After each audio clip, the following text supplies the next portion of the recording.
A boy's dream is to become the greatest swordsman under heaven, but the thing he does most every day is lie in bed and sleep. His father is furious about it, but with his mother doting on him so much, there is really nothing anyone can do. In this household, the person he fears most is his older brother, Wee San-ho. And today, it seems Wee San-ho has finally come back. The boy instantly turned pale and asked in a trembling voice, "Brother, when did you get back?" But the first thing Wee San-ho did after returning was point at the candle in front of them and say coldly, "Try splitting that candle in half with your sword. Let me see how much you've improved in the 3 years I've been away." Faced with such a strict older brother, the boy never dared to resist and could only pick up his sword and walk over. Seeing how he kept dragging his feet, Wee San-ho frowned in annoyance. "Hurry the hell up." The boy closed his eyes and desperately tried to recall the pitifully average swordsmanship he had learned. In the next second, he raised his sword and slashed at the candle. He was rusty, sure, but cutting down a single candle should not have been that hard for him. But the moment he turned back around, the sight in front of him left him completely at a loss. The candle stood still, perfectly fine. A cold dread washed over him. He had only one thought. He was so dead. Wee San-ho's calm expression was terrifying in a way anger never could be. "Looks like these past 3 years were a complete waste. You haven't improved at all." His brother did not say much, but those few words were enough to fill the boy with a crushing sense of unease. At that moment, he had a feeling tonight's dinner was about to become the hardest meal he had swallowed in the past 3 years. Even with sweat pouring down his back, he still forced himself to act like nothing was wrong. But then, the thing he feared most still happened. Wee San-ho actually suggested to their parents that he be sent off to a martial arts school. At that point, the boy knew he was truly done for. While his mother looked worried sick, his father's grin was practically stretching to the back of his head. As for his younger sister Wee Soo-yeon's reluctant, teary-eyed expression, Wee Yeon-ho could only respond with helpless silence. Of course, no matter where he ended up, nothing was going to stop Wee Yeon-ho from pursuing his sacred right to sleep. The saddle was hard as stone, and before long, Wee Yeon-ho felt like his butt was about to split open. Finally, he spotted 2 people lying on a small dirt mound ahead and immediately shouted, "Brother, look! There are already people resting over there! We should go rest too!" But Wee San-ho's face turned grave,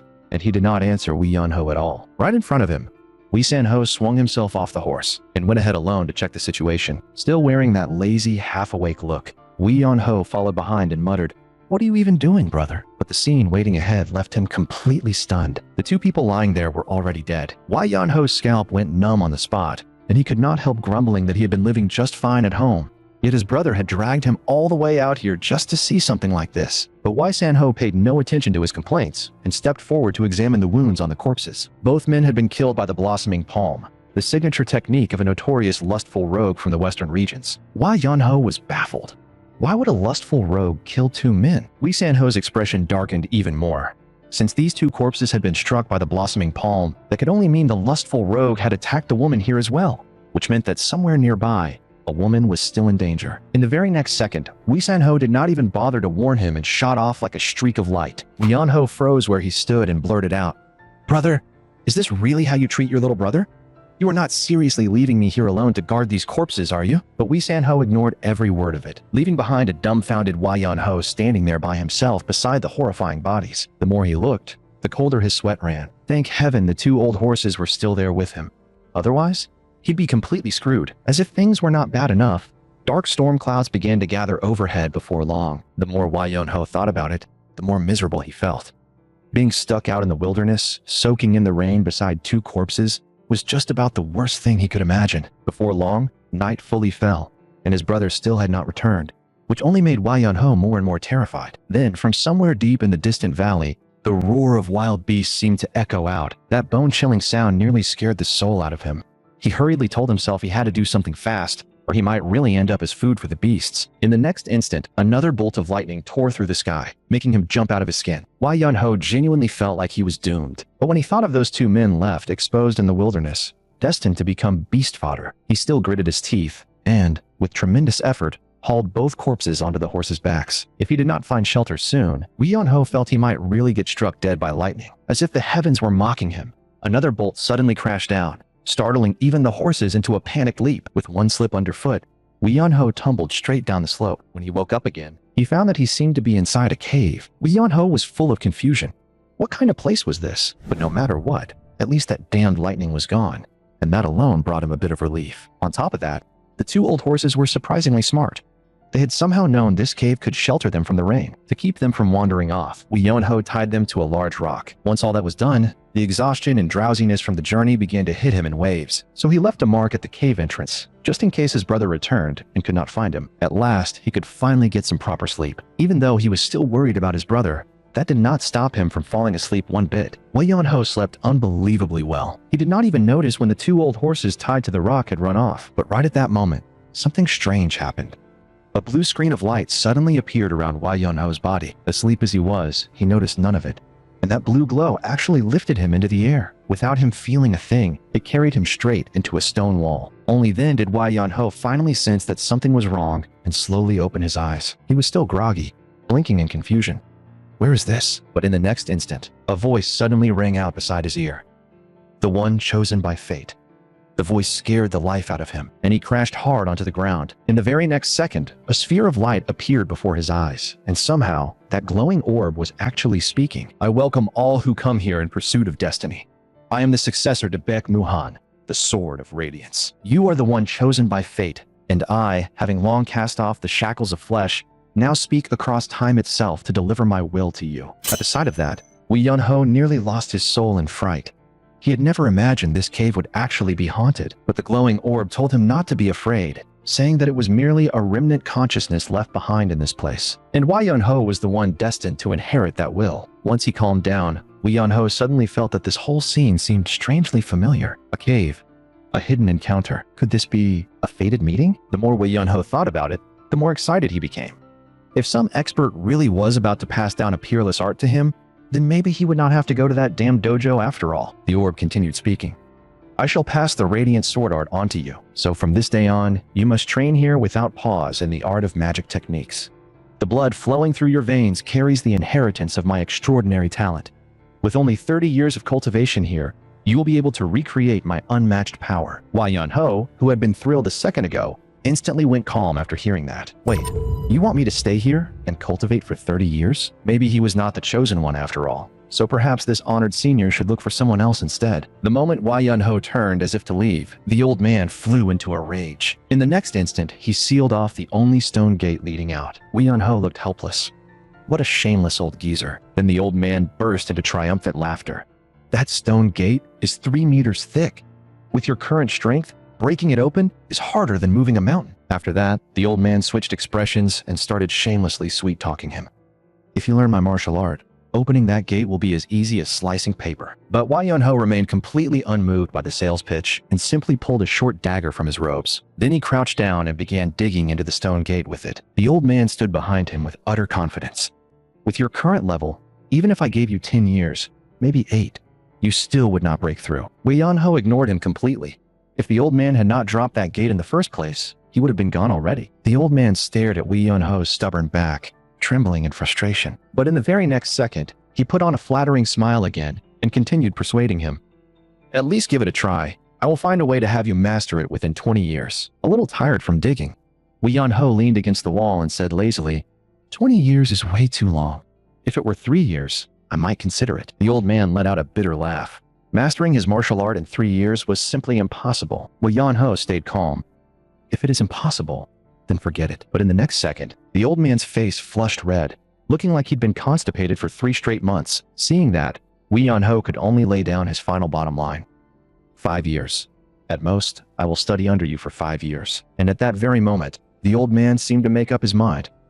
No matter the cost, I will make you the greatest under heaven within 5 years. Hearing that, Wei Yan-ho was finally tempted, and he could not help glancing sideways at the old man. After all, existing in this kind of martial incarnation form was something he had never even heard of in this world. And if he could become the greatest under heaven in only 5 years, then no matter how he counted it, it was a bargain. In that case, the deal was happily settled. Next, Wei Yan-ho began his training inside the cave. But before any of that could start, he first needed a proper good sleep. The moment the old man saw how lazy he was being, he flew into a rage. You damn brat! Get up right now. But Wei Yan-ho felt genuinely wronged. You're a ghost. Of course you don't need sleep. But as a human, I need enough sleep every single day. Even though the old man was furious, for the sake of passing on his legacy, he could only force a smile and practically beg Wei Yan-ho to get up and train. Wei Yan-ho let out a yawn and said lazily, training the moment I wake up? Can't you at least let me ease into it a little? The old man was so angry he nearly jumped on the spot. At your pace, forget 5 years. Even 50 years wouldn't be enough. But Wei Yan-ho was completely unfazed and seriously asked, This is way too exhausting.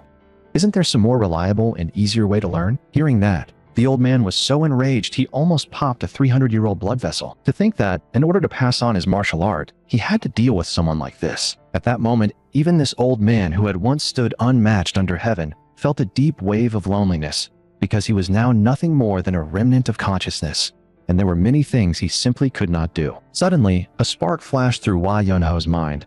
He remembered that earlier, the old man had lowered that massive stone gate. If that was the case, then could the old man use that same power to directly control his body?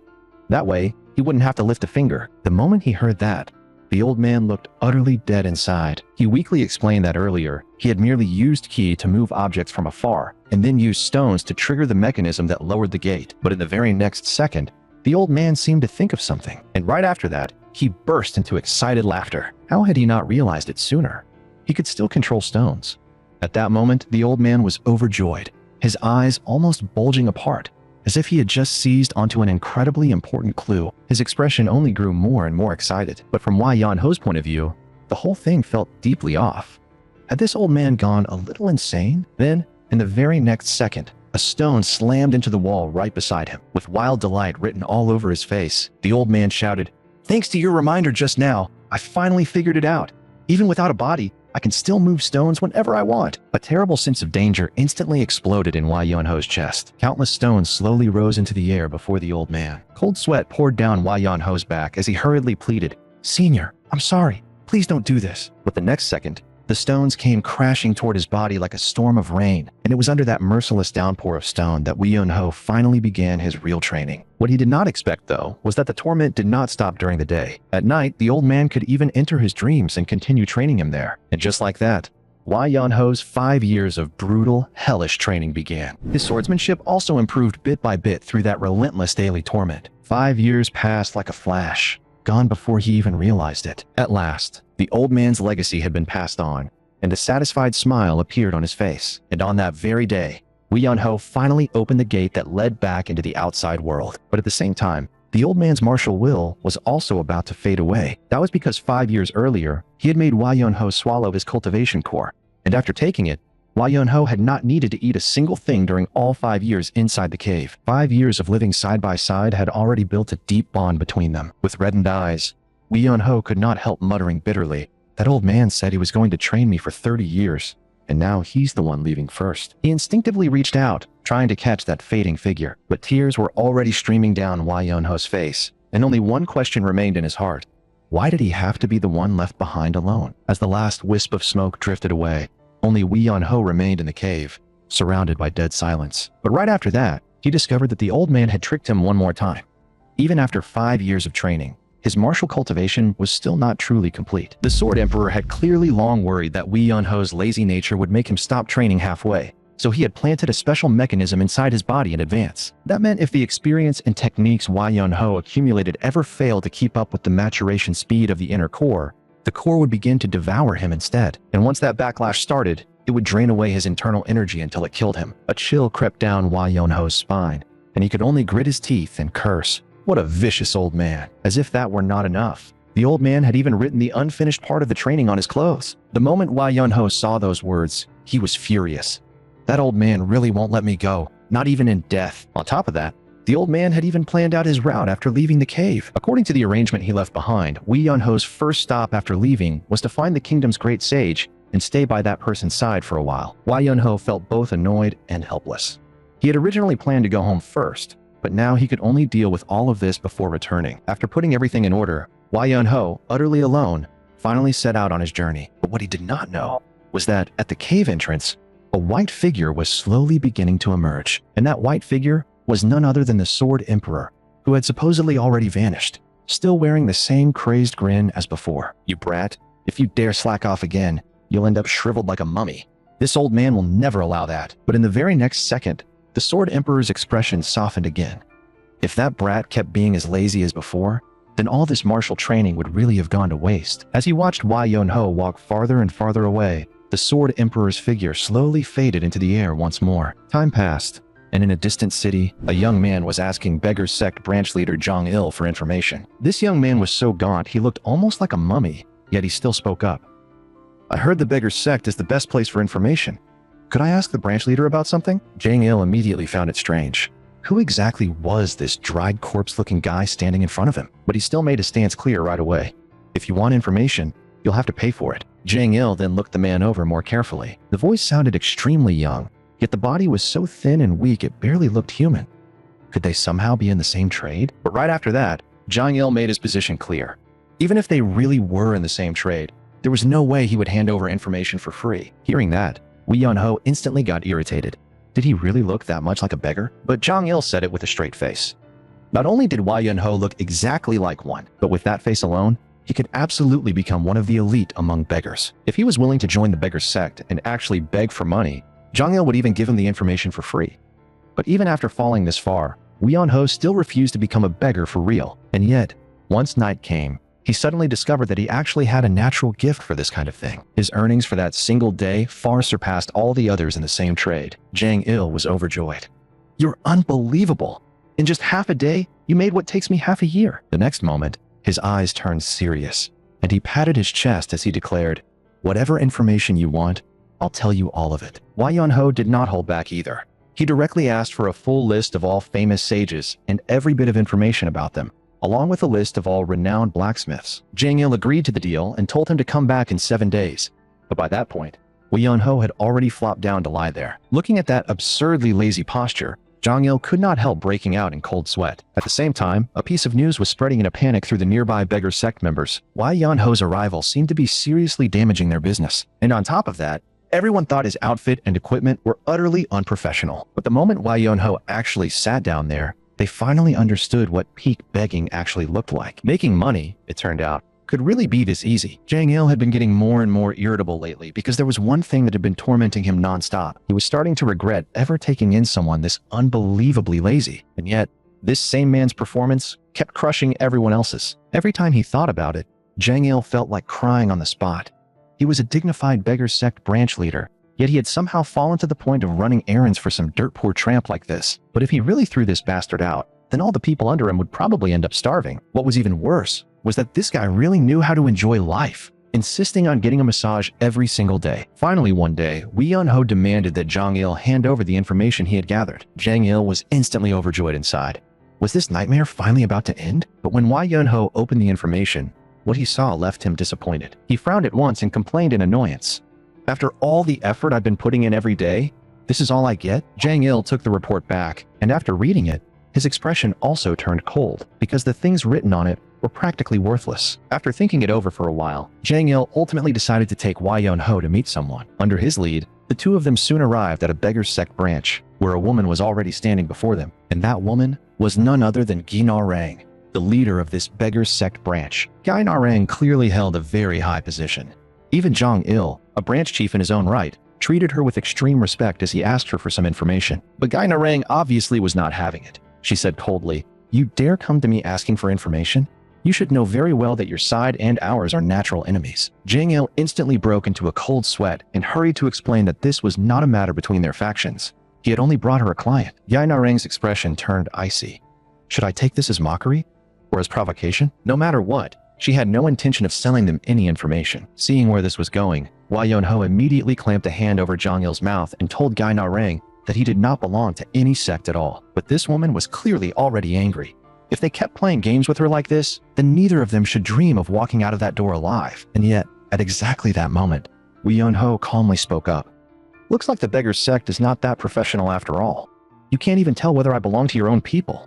What a joke. At those words, Gai Narang turned her head. Then she asked her subordinates whether that man really was a member of the beggar sect. A reply quickly came from the hall. Although they did not know his exact identity, they could say for certain that he absolutely was not one of the beggar sect. Wei Yunho remained perfectly calm.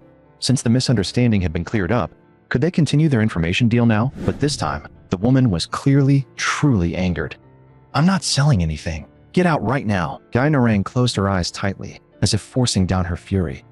"No matter how much money you offer, I will not sell you any information." But right then, Jang Il's voice reached her ears. "If you won't even do business when it comes to your door, your branch won't last much longer at this rate." That line finally shattered the last of Gai Narang's restraint and made her explode on the spot. In the next second, she shouted into the hall, "Someone come teach these two a lesson in respect." The instant her words fell, a man sprang out from nowhere and launched an attack at them. That palm strike was terrifyingly fast, arriving before them in the blink of an eye. But at that very moment, Wee Yeon-ho shoved aside the panicking Jong-il. Then, in the next instant, he threw out a single punch. Gai Na-rang, who had been furious just a moment ago, instantly turned calm because this man, who looked like a dried corpse, had dropped the branch guard with a single punch. Even Wee Yeon-ho himself looked a little awkward about it. He spread his hands and apologized, saying, "Sorry, that was just my instinct kicking in." If they had told him beforehand that this was an ambush, he definitely would have held back a little. Gai Na-rang immediately broke out in cold sweat, and even her tone changed. We did not realize such an honored guest had come. Perhaps now they could sit down and talk properly. But in the very next second, her expression returned to that same calm as before. Still, that did not mean they could get information for free. After all, they had injured her guard. Gai Na-rang's gaze turned sharp and cold. So in the end, they would still have to pay some price. That strange shift in the woman's attitude left both Wee Yeon-ho and Jong-il confused. What price did she still want from them? Gai Na-rang's face seemed to return to that same proud, aloof look from before. "In this world, there has only ever been one kind of price," she said. "Blood for blood." And it was obvious now that she had only been stalling, because 4 more experts had already appeared inside the hall. Seeing that, Wee Yeon-ho stayed perfectly calm and could only wonder whether people these days were all this good at putting on a show. Gai Na-rang also seemed to regain her confidence and said coldly, "Since he has already hurt one of ours, neither of you is leaving here today." As she spoke, a look of open disgust surfaced on her face, especially when her eyes landed on that skin and bones scarecrow of a man. She clearly wanted Wee Yeon-ho to learn exactly how the word regret was written. In the next instant, the several experts under her command all charged at once. The one at the front, in particular, carried the savage bloodlust of a man who lived on the edge of a blade, as if he could already smell their blood. And yet, Wee Yeon-ho remained standing where he was, still baffled at how quickly this woman could change her face. He had only wanted to buy a little information, yet now she was trying to kill them for it. Then, in the very next second, an overwhelming force burst from Wee Yeon-ho's body. With just one move, the so-called 4 great experts were all sent collapsing in defeat, and Gai Na-rang, who had been brimming with hostility just moments earlier, finally realized that this was not a man she could afford to provoke. What she did not know was that Wee Yeon-ho was actually the last direct disciple of the Sword Saint from 300 years ago. And because of that, Gai Na-rang finally agreed to hand over every piece of information Wee Yeon-ho wanted. But Jong-il, who had come here with him, was not nearly so lucky, because Gai Na-rang clearly still intended to have a very thorough talk with him. So by the time it was all over, Jong-il had ended up in his current miserable state. After suffering that loss, Jong-il could only angrily complain to Wee Yeon-ho about how awful that woman was. But in the next moment, he suddenly seemed to sense that something was very wrong, because the sight of Gai Na-rang personally coming to deliver the information to Wee Yeon-ho nearly scared the soul out of him. Gai Na-rang stated that although she had provided the information, there would still be an intelligence fee of 5 taels of silver. But when Wee Yeon-ho searched himself from head to toe, he found that he only had 5 copper coins on him. So he immediately declared that, if that was the case, he would simply go back to the Beggar sect and continue begging until he repaid the debt. The moment he heard Wee Yeon-ho say he was going back to the Beggar sect, Jong-il remembered those miserable days of slaving away for him and immediately clung to his leg in panic. After an immense internal struggle, Jong-il finally made that painful decision. He took out all the money Wee Yeon-ho had previously earned while with the Beggar sect, then added in his own secret stash, and barely managed to scrape together 5 taels of silver. Even though Wee Yeon-ho did not like this woman, he still had to admit that the quality of the intelligence Gai Na-rang provided was truly top tier. After that, Wee Yeon-ho asked Gai Na-rang whether she could help send a letter back to his home. Under normal circumstances, that kind of service would cost even more, but Gai Na-rang was clearly interested in him and said that as long as he answered a few of her questions, she could waive the fee. But when she learned that Wee Yeon-ho was only 17 years old, she froze completely. How could someone only 17 years old possess this kind of strength? But the moment Wee Yeon-ho told her his name, Gai Na-rang's brows furrowed deeply, as if she were rapidly putting something together. Then, in the next second, she suddenly realized it. He was actually the second young master of the Wei family. It turned out that for all these years, the Wei family had been entrusting them to search for Wee Yeon-ho's whereabouts. Gai Na-rang also said that she knew Wee San-ho, Wee Yeon-ho's older brother, and that if the letter were sent back to the Wei household, it would take around 10 days to arrive. Then she handed Wee Yeon-ho a silk handkerchief. According to her, this handkerchief was the symbol of an honored guest of her family, and with it, Wee Yeon-ho could call upon her family's warriors whenever he wished. In the end, Gai Na-rang also frankly told him why she was making an exception for him. It was because she had no wish for her family to come into conflict with the Wei family. Faced with a woman who was both calculating and clever, Wee Yeon-ho merely replied that everything from before would be written off. In the end, Things on Wei Yunho's side had gone very smoothly, while Zhang Il, trailing behind him, remained utterly dejected. Looking at Zhang Il like that, Wei Yunho could only lower his voice and console him. Money is the kind of thing you can't bring with you when you're born, and you can't take it with you when you die. For a beggar like me, having money in the first place was already wrong. Hearing that, Zhang Il clenched his teeth so hard they nearly cracked. But the moment he remembered just how absurdly strong Wei Yunho was, he could only swallow the rage back down. Now that Wei Yunho's business was finally done, Zhang Il was ready to say his last goodbye and leave. But right then, Wei Yunho suddenly threw an arm over Zhang Il's shoulder, making him snap in annoyance. "What is it now with you?" Wei Yunho, meanwhile, sounded completely shameless about it. "It's nothing much. I'm just out of money right now. So could you lend me some?" After hearing that, Zhang Il looked like he was about to explode on the spot. Following the intelligence provided by Gi Narang, Wei Yunho made his way to Hanrim Grand Academy. And the Grand Scholar Mun Yuhuan there was precisely the man the Sword Emperor had instructed him to stay with for a time before disappearing. Mun Yuhuan's daughter, Mun Munji, came in to report that a guest had arrived asking to see him. Mun Yuhuan was puzzled at first, because he had not arranged to meet anyone that day. But when his daughter told him the visitor had come to play Go with him, his eyes lit up at once, as if playing Go were one of the most important things in his life. Under Mun Munji's guidance, Wei Yunho finally met Mun Yuhuan. Wei Yunho politely greeted him and asked whether his sudden visit might disturb his quiet cultivation. Mun Yuhuan, graceful and courteous, invited him to sit down and said with a smile, "A guest is still a guest. So you came to play a game with me?" Wei Yunho knew very well that this man was a true fanatic when it came to Go. So the moment he sat down, he calmly said that playing Go was the only thing he knew how to do. Mun Yuhuan displayed the bearing of a true gentleman. "In that case, let us begin with one game. I will take white. Please, you go first." But even so, Mun Yuhuan did not actually think much of Wei Yunho.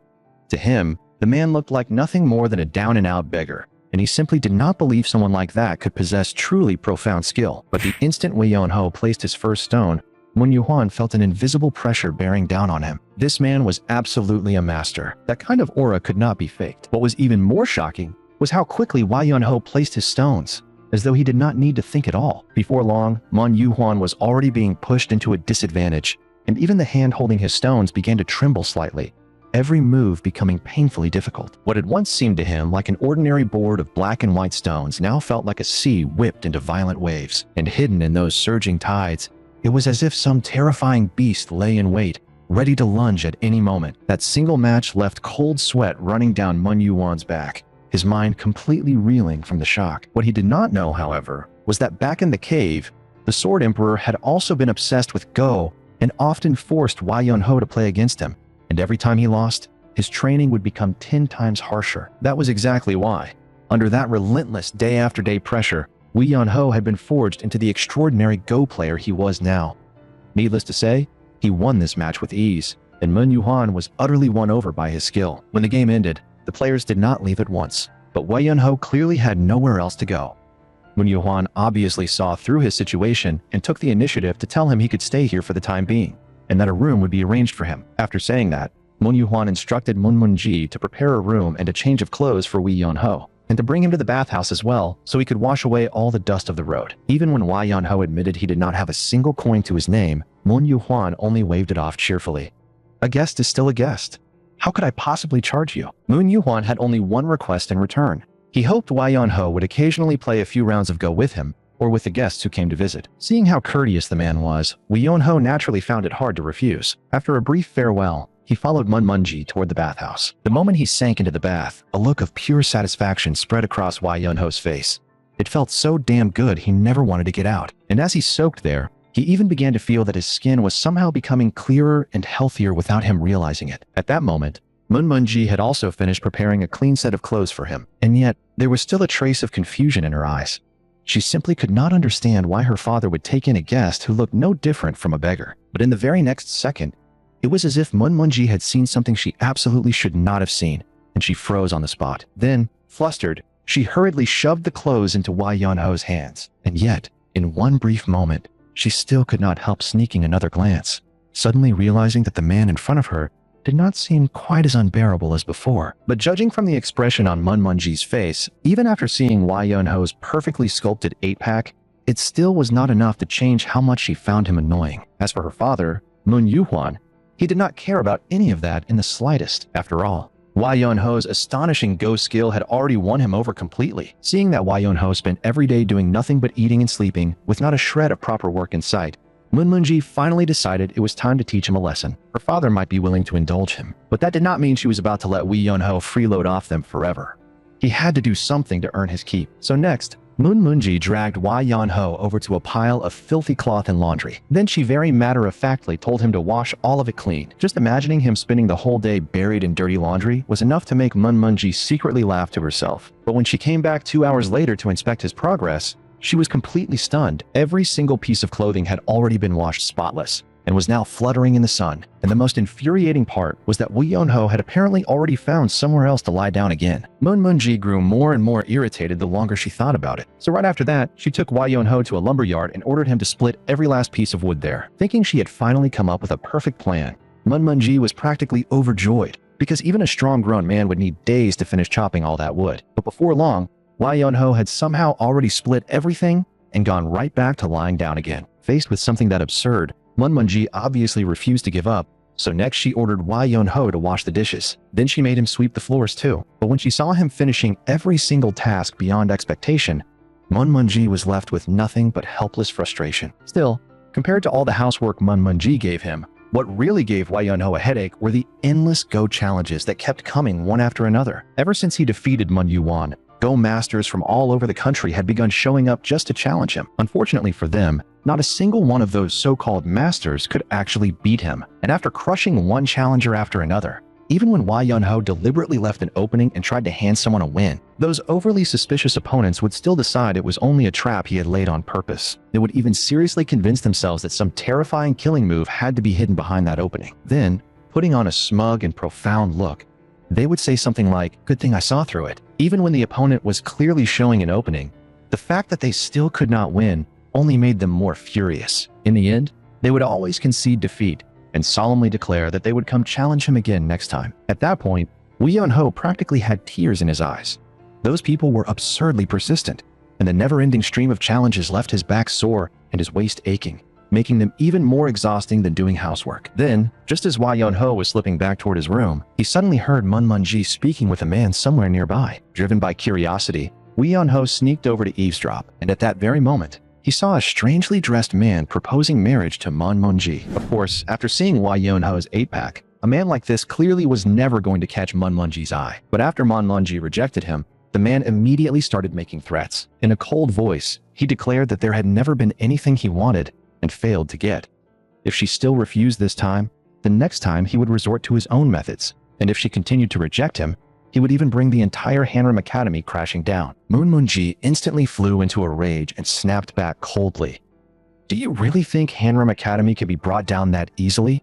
What a self-righteous fool." But the man still wore an arrogant look, his tone laced with threat, as he told her she had better know exactly what kind of situation she was in. Moon clearly had no intention of continuing this conversation with someone like him, so she turned to leave on the spot. But in the very next second, the man suddenly grabbed her by the wrist. Then, with a sharp pull, he yanked her straight back toward him. His disgusting face moved in close right in front of hers. With a sneer, he said, "If I take you away right now, would you still dare act that arrogant?" Moon was obviously shaken by the sudden move, and for a moment, had no idea what to do. But right then, a cold voice suddenly sounded from behind her.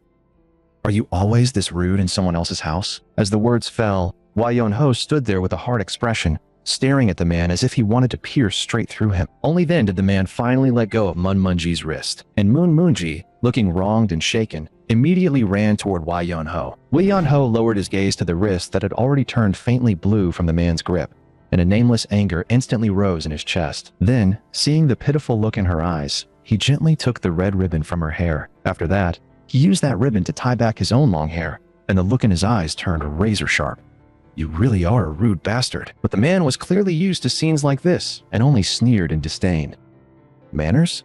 Does hiding nearby and eavesdropping on other people count as manners to you?" Under the man's stare, Wai Yun-ho slowly stepped forward, one step at a time.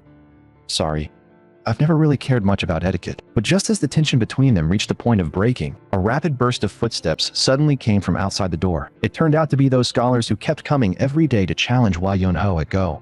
The moment he saw them, his head started aching. He had already hidden here, yet somehow those people still refused to leave him alone. With so many eyes watching, the man could only flick his sleeve and turn away for the time being. But before leaving, he still threw down a final threat. "Remember this. If you still refuse my demand within 3 days, then I'll handle things my own way." Watching him leave, Wee Yun-ho could not help feeling puzzled. Just who exactly was that man? As it turned out, he was the adopted son of Nok Gil, the chief eunuch of the Eastern Bureau, and his name was Nok Mu-rip. This man had been pestering Mun Mun-ji for a long time, proposing marriage to her over and over again despite already being rejected many times. But lately, the frequency of his appearances had become much higher, and his patience was clearly wearing thinner and thinner. And the real reason behind all of this was, in large part, Moon Yu-hwan. Moon Mun-ji's father was a man of extraordinary talent, someone with the makings of a grand chancellor. As for why Moon Yu-hwan had chosen to withdraw and live in seclusion here, it was not without reason. At the heart of it all was the fact that eunuchs had thrown the court into chaos, leaving people of real ambition and principle with no chance to be properly employed. On top of that, Moon Yu-hwan carried tremendous prestige within Hanrim Institute itself. If he ever returned to court as an official, he would be able to rally supporters with a single call. And that was exactly why the Eastern Bureau had always worked so hard to suppress him. But now, it seemed they had found a new way forward. Have their adopted son, Nok Mu-rip, marry Mun Mun-ji. That way, they could bind the Mun family to their side without directly provoking a clash with the scholars. After hearing all of that, Wee Yun-ho could not help letting out a quiet sigh. The schemes these people played with really were far more complicated than he liked. Meanwhile, Nok Mu-rip was kneeling on the ground with his head lowered, not daring to move. Cold sweat covered his face, because standing before him was none other than his adoptive father, the Grand Eunuch Nok Gil. Still kneeling, Nok Mu-rip did not even dare raise his head. He could only force himself to explain that the reason today's job had failed was entirely because that Go champion had interfered. More importantly, too many scholars had shown up afterward. There had been too many eyes around, making it impossible to act. Nok Gil turned slightly, his tone cold as ice. "Do you think this matter was merely your personal affair? This mission was handed down by that Lord himself to us. So whether it's for your sake or mine, failure is absolutely not an option this time. More than death itself, I fear disappointing that Lord. You should understand the weight of those words. So no matter what methods are required, you can go all out. If anyone dares to get in your way, just eliminate them." On the other side, during the day, Lee Hwan-oh had already expressed his wish to meet Wei Yun-ho and play a game with him. But treating everyone the same, Wei Yun-ho had merely lazily told him to get in line and wait his turn. The moment she heard that, Mun Mun-ji erupted in anger, and Wei Yun-ho, knowing there was no escape, could only obediently go along with it. Even though he was unwilling in every possible way, Mun Mun-ji was standing right behind him, watching. But you can't force a good match. No matter how fierce Wei Yun-ho's playing style was, Lee Hwan-oh had already formed a prejudice against him, thinking that even if this lazy-looking young man played well, so what? After the game ended, when Moon Yu-hwan spoke highly of Wei Yun-ho, Lee Hwan-ae only replied coldly, "Perhaps you misjudged him, Master Mun. I have absolutely no intention of employing someone like him, because as far as I'm concerned, this is nothing but a pure waste of time. A dark, windy night is the perfect time for murder." And at that very moment, Nok Mu-rip had already arrived with a crowd of assassins. A smug smile hung at the corner of his mouth. Clearly, he intended to subdue everyone here first before making his move. At his command, the assassins immediately infiltrated Hanrim Academy, and the servant at the entrance, still sweeping the grounds late into the night, became the first soul to die under their blades. The slaughter continued, and before long, Hanrim Academy was awash in blood. And yet, at that very moment, Wei Yun-ho was still deep in pleasant dreams, completely unaware of everything happening outside. Nok Mu-rip's face was dark. He had waited far too long for this day. Now that his adoptive father was backing him, he could finally act tonight without the slightest restraint. Moon Yu-hwan naturally could not understand why Nok Mu-rip was acting this way, but Nok Mu-rip had clearly come prepared with an excuse. He claimed they had received intelligence that Hanrim Grand Academy had become highly suspicious lately, with all sorts of influential figures coming and going in recent days. He even accused them of gathering in secret to collude with enemies and betray the state. Faced with such fabricated charges, Moon Yu-hwan was instantly furious.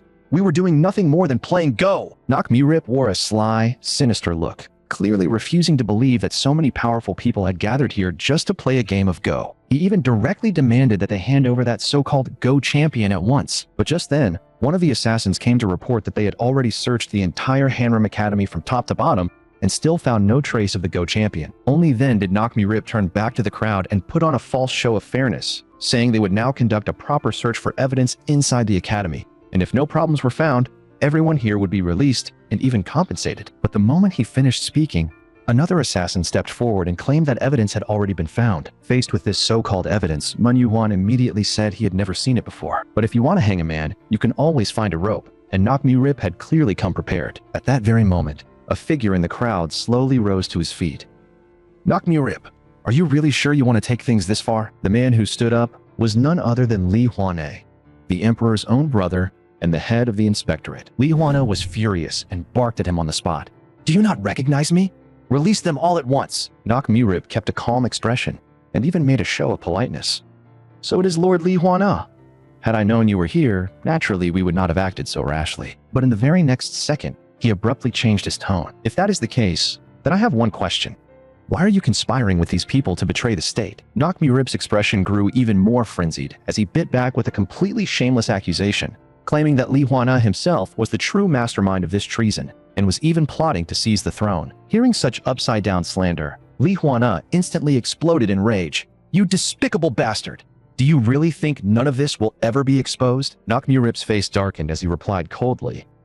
That is no longer something you need to worry about, because after tonight, everyone here will be dead, except for one person who might be spared. As he said that, Nakmu-rip slowly turned his eyes toward Mun-mun-ji. He sneered and said, If you had not rejected me from the start, none of this would have happened today. Nakmu-rip slowly lowered his fat head. He even pretended gently that he would not kill her. But what came next was even more chilling, because he said he would make her wish she were dead. In the next second, he suddenly grabbed Mun-mun-ji by the hair and said coldly, Then let's begin right now. That disgusting creep wore a revolting smile as he reached out with an equally revolting hand and slowly stroked Mun-mun-ji's face. Mun-mun-ji fell into total despair.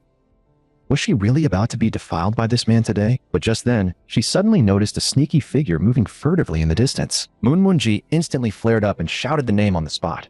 Wee Yun-ho! She demanded in both anger and disbelief. What on earth are you doing? Are you actually trying to run away? Caught on the spot, Wee Yun-ho looked immediately awkward. He hurriedly explained that of course, he was not running away. He was merely executing the highest level of tactical maneuvering, running for his life. After all, there are simply too many enemies. And with my mediocre skills, I probably wouldn't even be enough for them to cut down. Hearing that, Mun-mun-ji and the others were all furious, only feeling more certain that this guy really was a hopeless bastard. But right then, Nakmu-rip suddenly gave a cold order. Someone kill him. In the next instant, one of the assassins exploded upward from where he stood. In little more than a blink, the blade in his hand had already slashed its way right in front of Wee Yun-ho. But at that very moment, disbelief suddenly flashed across the assassin's eyes, because the strike he had believed could not possibly miss had cut through empty air. In the next second, Wee Yun-ho descended from above and smashed a brutal elbow straight into the assassin's body. And the assassin, who had looked so fierce just moments earlier, collapsed to the ground in a twisted posture that was almost impossible to describe, never getting up again.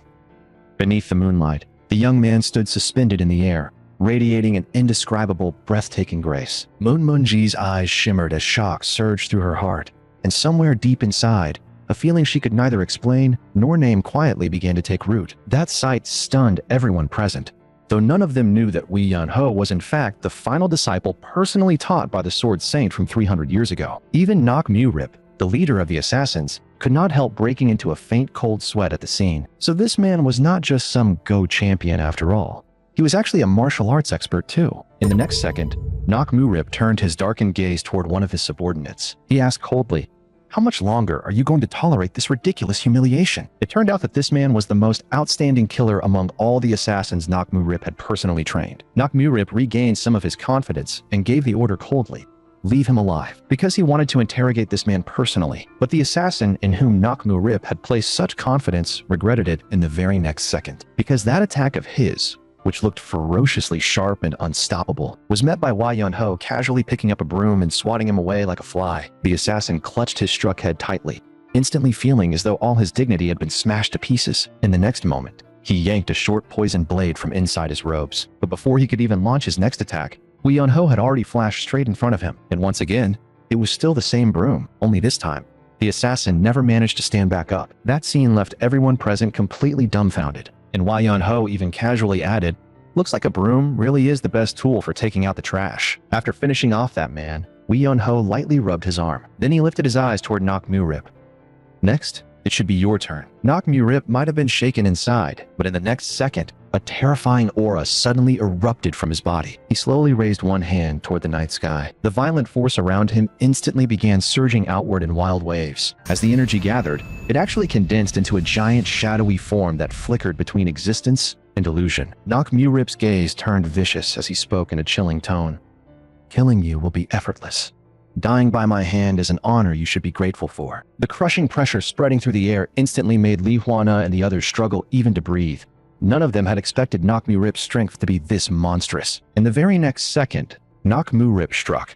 The overwhelming force around him actually transformed into a series of tangible giant hands. In less than a heartbeat, all of those hands had already closed in on Wei Yunho. But at that exact moment, Wei Yunho's figure flickered, and every one of his opponent's attacks missed in an instant. Nok Mu-rip, who had still been arrogantly in control a moment ago, suddenly felt a freezing chill rise behind his back. Before he could even react, he was blasted through the air and slammed brutally into the wall. That sight once again left everyone in total shock. After that, Wei Yunho casually untied everyone's restraints, while Li Huano, still worried, could not help asking, "Did that blow kill Nok Mu-rip?" Wei Yunho answered casually, "That guy's got a thick skin. He won't die that easily." Sure enough, Nok Mu-rip slowly crawled back out from the rubble. Wei Yunho rolled his arm once and said flatly, "All right then, let's continue our fight." But what Nok Mu-rip said next left everyone present stunned. He actually said, "Wait, why can't we just pretend none of this ever happened?" After committing all kinds of evil, this shameless bastard still wanted to walk away scot-free. Li Huana immediately stepped forward and stared coldly at him. Wishful thinking. Do you really think I would let someone like you walk away? Only then did Nok Mu-rip slowly force himself back to his feet, his expression turning unusually grave. He said in a low, heavy voice, "If I do not return, my adoptive father will inevitably conclude that the plan has failed. And once it comes to that, he will gamble everything in one final desperate move. No matter the outcome, the imperial family will suffer irreversible damage." Li Huana's expression turned solemn as he said coldly, "Even if we let Nok Mu-rip go this time, would that really spare the imperial family from disaster? With the kind of man his adoptive father is, making a move is only a matter of sooner or later." But Nok Mu-rip acted as if it were nothing at all. "You're right," he admitted. "But if you let me leave this time, you can at least buy yourselves a brief period of peace." Li Huan stared at Nok Mu-rip without blinking, and no one could tell what was going through his mind. But to everyone's surprise, he actually chose to let Nok Mu-rip go. And as Nok Mu-rip was leaving, Wei Yunho suddenly spoke from behind him. "Your flowing maple returning snow art is indeed impressive. Still, in the state you're maintaining now, its power is clearly compromised." Wei Yunho even added, "I hope the next time we meet, you remove that transformation technique and fight me properly." But Nok Mu-rip did not turn around and gave no answer. He merely left in silence with his men. Once the battle was over, Wei Yunho casually bid farewell to everyone and announced that he was going back to sleep. Moon Moon-ji had only just escaped danger, yet she already looked like she was slipping right back into her roaring lioness mode. The moment Wei Yunho saw that expression, he all but fled on instinct. After all, that fight had exhausted him, and all he wanted now was to crawl back and take another nap.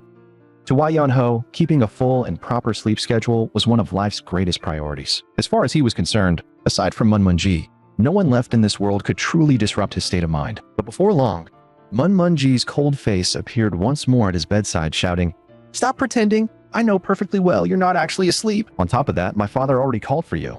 You've been lying in bed for a full 7 days, and you still want to make excuses not to go." In the very next second, Mun Mun-ji simply yanked his blanket right off him. Wei Yunho had no choice. If he did not go with her, he would never get any peaceful sleep at all. By the time he arrived in the main hall, Li Huana and Mun Yuhuan were already waiting there, and Mun Yuhuan looked quite satisfied that Mun Mun-ji had actually succeeded in dragging Wei Yunho over. Mun Yuhuan even casually praised her. "You did well. If there's nothing else, you may leave first." But Wei Yunho completely misunderstood the meaning and immediately responded in all seriousness, "Since there's nothing else, I'll just head back to sleep then." That scene made Li Huana explode on the spot, and he barked in anger. "You damn brat! Do you really think we called you here just to look at your face?" Moon Moon-ji instantly joined in from the side, turning around and roaring at Wei Yunho like a lion. But for Wei Yunho, these kinds of social occasions had always been one of the things he was worst at, and all he felt was a massive headache coming on. At that moment, Li Huana suddenly pulled a short sword from his robes. Then he gently set it down on the table. Wei Yunho's eyes lit up at once, and he instinctively assumed it was a gift for him, so he promptly snatched it up and stuffed it into his chest. The moment Li Huana saw that, the veins on his forehead almost burst. Are you not even going to ask what this short sword is before pocketing it? But Wei Yunho's answer was simple and direct.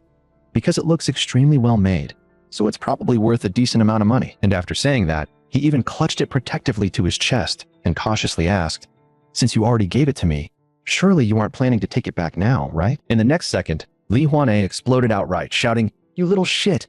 This sword is the symbol of the Inspectorate's authority. Possessing it means holding a status nearly equal to mine." After hearing that, however, Wei Yunho only looked mildly disappointed. "So that's it?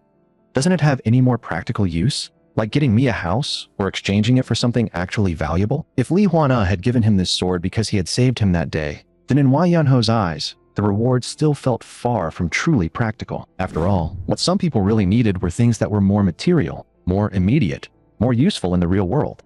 Though Wei Yunho himself was not entirely sure how to put that in a gentler way. Hearing this, Li Huana clenched both fists so hard he was trembling. "Are you seriously implying that this sword representing my authority is not even as useful as simply handing you money?" But Wei Yunho only smiled faintly and earnestly replied, "Actually, you really don't need to put it quite so bluntly. I do understand basic manners after all." That was the final straw. In the next instant, Li Huana grabbed the inkstone from the table and hurled it straight at Wei Yunho, and while doing so, he shouted at him to get out. Even so, Li Huana still forced himself to calm down enough to explain once more. "This sword represents the authority and life of the Inspectorate. In other words, carrying it effectively grants you a rank and status almost equal to mine." But after hearing all that, Wei Yunho only looked even more displeased.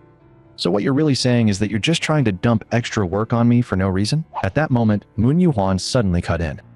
"Since ancient times, the Inspectorate has always planted covert agents throughout the Central Plains, and now that position has been vacant for a very long time. I hope you will accept it." Wei Yunho might not have much fondness for Li Huana, but Mun Yuhuan had shown him genuine appreciation, so his words were at least worth hearing out. But right after that, Li Huana pressed on, his tone still edged with aggression. "What family do you come from? And who exactly is your master?" Wei Yunho, however, gave no answer at all, which only made Li Huana more displeased. "Is it because you don't trust me that you refuse to answer?" Li Huanae was clearly used to speaking in this blunt and forceful way. In his eyes, Wei Yunho obviously knew his status, yet still chose not to trust him, and even intended to hide his background. But Wei Yunho merely replied in a calm tone, "Sorry. That has absolutely nothing to do with your rank or status. The real issue is that I have no way of trusting someone who hides his true strength, yet still stands in front of everyone putting on a performance. And there's one thing I'm genuinely curious about. If you had really made a move that day, how long would it have taken you to subdue Nakmu Rip? 5 seconds? 3? Or had you already been treating everyone as pieces on a board while you alone stood outside it, controlling the entire game? If you can't answer that, then forgive me, but I'll have to pass on that position." Wei Yunho's sharp judgment left Li Huano deeply shocked. He had never expected someone who looked so lazy to be this perceptive. So Nakmu Rip, who had seemed so powerful, was really just a mere sacrificial pawn in someone else's eyes. If Li Huanae had made a move that day and killed Nakmu Rip, it would have exposed the fact that he had been hiding his martial arts. If that happened, Nakgil could use it as an excuse to accuse him of hiding his skills and gathering scholars to plot treason, and Wei Yunho's appearance that day had perfectly solved that problem for him. Li Huana lowered his head and apologized to Wei Yunho. "I'm sorry. Offending you was not my intention. We were simply out of options that day." Even so, he still hoped Wei Yunho would accept the position of Royal Covert Agent. Hearing that gave Wei Yunho a headache. It was obviously going to be a troublesome job. If Li Huana insisted on forcing him to take it, then he could only choose to leave right now. Sometimes, trying to communicate with older people really was not a pleasant experience. After Wei Yunho left, Mun Yuhuan asked Li Huano what he thought of him. Li Huana's expression turned serious. "I knew his martial arts would be strong, but I didn't expect his realm to be this high. He saw through me at a single glance. He looks lazy, but his intellect is downright terrifying. If I drop my guard, even I might suffer a backlash." He clearly understood the whole situation, yet only acted at the very last moment. Who raised a monster like this? Even if we cannot find his master, we must find out which family he belongs to. Under the moonlight, Wei Yunho lay resting along the edge of the roof. At that moment, a voice rose from below. Moon Yuhuan stood there with his hands behind his back and asked with a smile, "Are you preparing to leave?" Wei Yunho felt a little embarrassed. After eating and staying here for free for so long, he hurriedly explained, "I never planned to just slip away without saying goodbye. I really have learned a lot here, but I still plan to leave after some time." Moon Yuhuan smiled and asked, "Then what exactly have you learned here?" Wei Yunho thought for a moment and answered slowly, "Mainly 2 things. First, the more books a person reads, the heavier the burden they might end up carrying. Second, a place like the Imperial Court is far more frightening than I had imagined, especially people like Li Huana. Since stepping into the martial world, Li Huana is the strongest person I have ever seen in terms of raw force. My master sent me here so I could see the world, but what I ended up seeing most was the ugliness of that world. After hearing that, Mun Yuhan seemed a little reflective as well. Everyone has their own ideals and ambitions, but when reality clashes with those ideals, people realize that if they want to fulfill them, they first have to overcome reality itself. Yet reality involves far too many factors, and even if someone invests a great deal of time, success is not guaranteed. So many people gradually lose patience and begin looking for shortcuts, and that is when the kind of scheming and deceit you hate most begins to appear, like hiding one's true strength, or sending one's adopted son to die. Those words stirred Wei Yanho. I just feel that this world moves too fast. A lazy person like me can hardly keep up enough to observe it, feel it, or understand it. But Mun Yuhan did not quite agree. A diligent person might learn things faster, but a lazy person might actually see the essence of things more clearly. And someone who can look at this world honestly will naturally come to understand the road he must walk in the future. Mun Yuhan's words were incisive and profoundly grounded. At that moment, Wei Yanho seemed to gain a faint new understanding. In the very next instant, he sat down right where he was and steadied his breathing. Some of the bottlenecks that had long held back his martial arts now seemed to loosen just a little. Mun Yuhan remained below, quietly watching everything unfold. But in the next moment, he took a single step and appeared directly on the roof. Wei Yanho seemed to sense it too.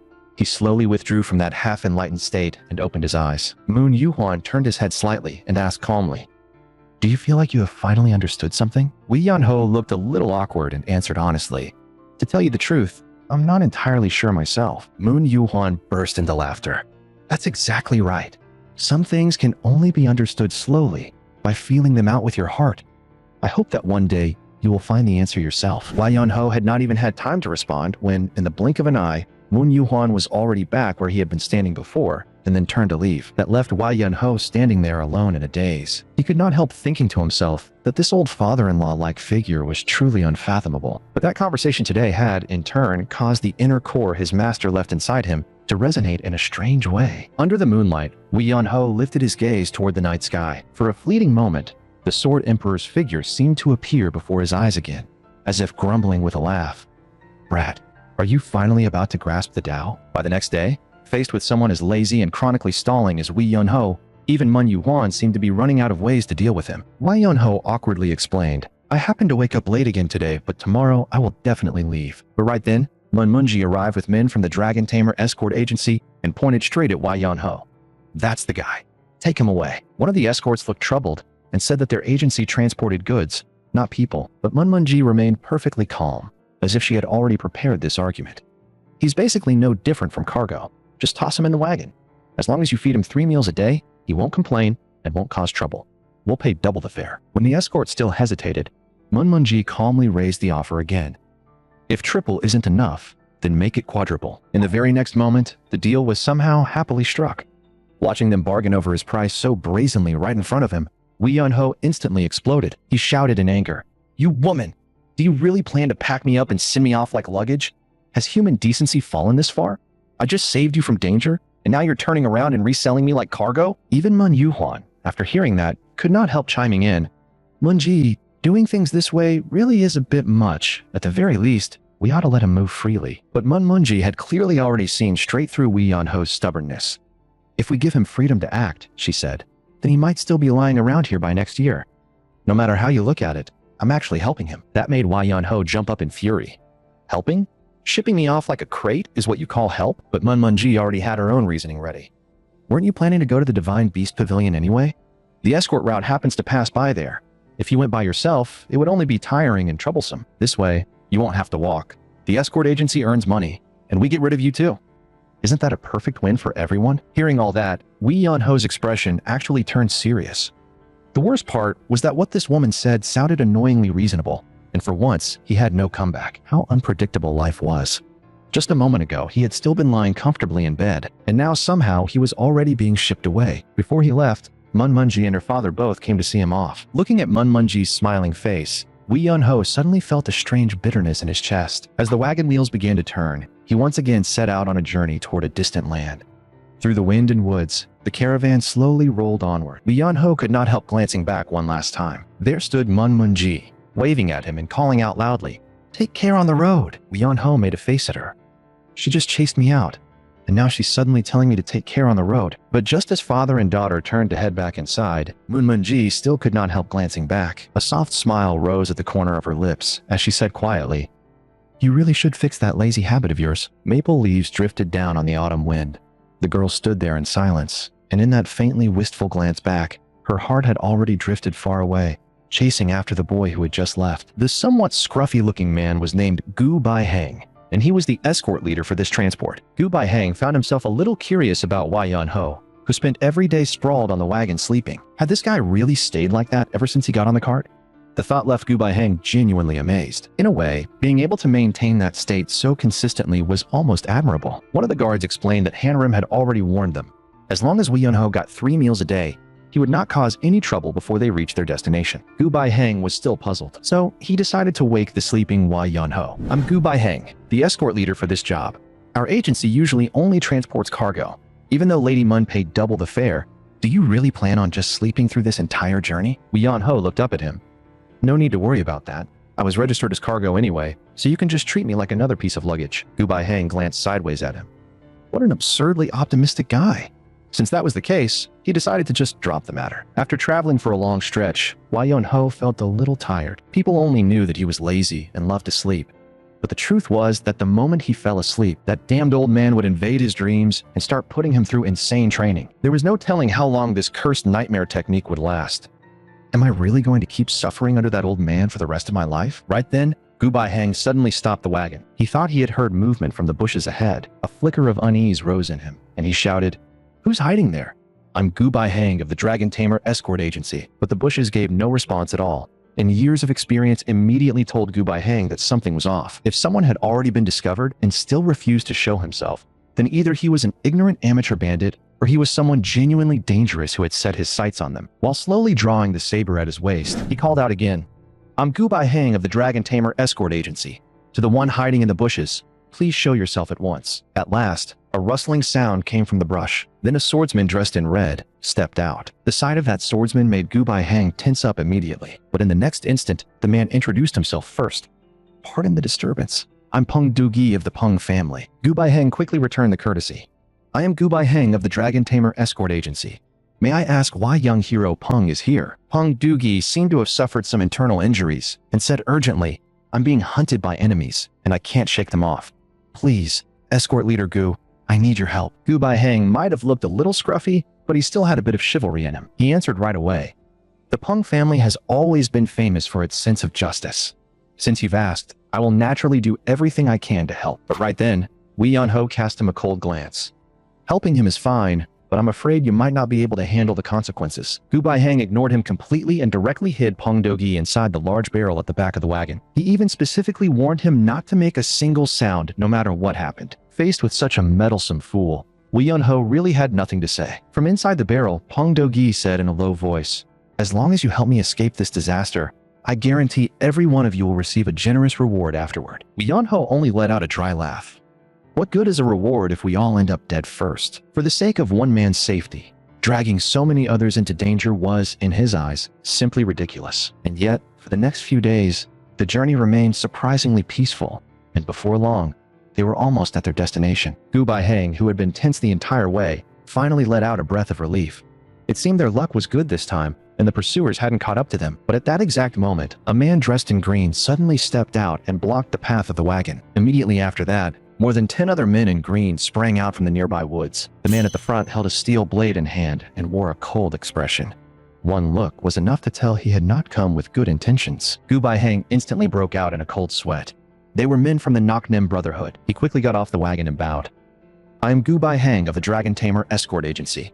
It is an honor to meet you all." But the leader showed him no courtesy at all and only asked coldly, "Have you seen a young man dressed in red? You'd better answer honestly, or my blade won't show any mercy." Gu Bai-hang grew visibly tense and hurried to say, "Our escort agency has always maintained a good relationship with the Naknim Brotherhood. We would absolutely never hide the man you're looking for." But that very panic in his explanation exposed something suspicious. "I only asked if you had seen him. Why are you in such a rush to explain that you aren't hiding him?" In the next second, The leader pressed his blade against Gu Baiheng's throat. "Are you playing games with me, you incoherent fool?" At that moment, Gu Baiheng's heart nearly stopped. Had they already discovered that Peng Dugi was hiding inside the barrel? But it was clear they were not actually certain yet, which was why they were preparing to test them another way. In the next instant, the man in green turned his gaze toward another escort worker. "Have you seen the man in red? If you don't know, then you have no value at all." Watching that escort tremble like a leaf, the man in green instantly flew into a rage. "Since you can't give me an answer, then death will be your answer." Seeing that one of his men was about to die, Gu Baiheng could only grit his teeth and rush forward, slamming into the green-clothed man with all his strength. But right then, Wei Yun-ho suddenly spoke. He calmly said, "I've seen the guy in red." Then Wei Yun-ho even lifted his foot and lightly kicked the large barrel beside him. He added flatly, "The guy you're looking for is right in here." With his hiding place fully exposed, Peng Dugi could only climb out of the barrel with a helpless look on his face. Seeing him really appear, the man in green actually looked a little surprised. "Instead of running, you hid inside a barrel? How laughably stupid." Peng Dugi's face clearly tightened with embarrassment, and he could only grit his teeth and say, "Since you've already found me, then come at me. But this matter has nothing to do with them." After that, Peng Dugi turned back and bowed to Gu Baiheng. "Thank you for your help, escort leader Gu. Their target is me, so all of you should leave now." Seeing that things had already gone far beyond anything he could control, Gu Baiheng quickly moved to drive the wagon away. But right then, Wei Yun-ho called out to stop him. "Captain Gu, why are you so slow to catch on?" In theory, the Naknim Brotherhood could never allow word of them hunting a Peng family member to get out, because once that spreads, the Peng family would definitely retaliate. So to make sure nothing leaks, they will most likely kill every single one of us. The green-clothed leader actually looked a little surprised when he heard that. He even said in complete seriousness, "That is a very good point. I honestly hadn't even thought of that myself." Gu Baiheng instantly exploded in anger. "You really are a bastard. They hadn't even thought of that until you opened your mouth." Just then, Peng Dugi stepped in front of them. "Go, all of you. I'll hold them off." But Wei Yun-ho clearly disdained that kind of act. "This whole mess started because of you. Yet now you're putting on a show like you're going to solve it for us. How much time can a man who only knows how to run really buy us? At your level, we'd probably get caught again before we even got very far." In Wei Yun-ho's view, rather than trying to run, they might as well join forces now.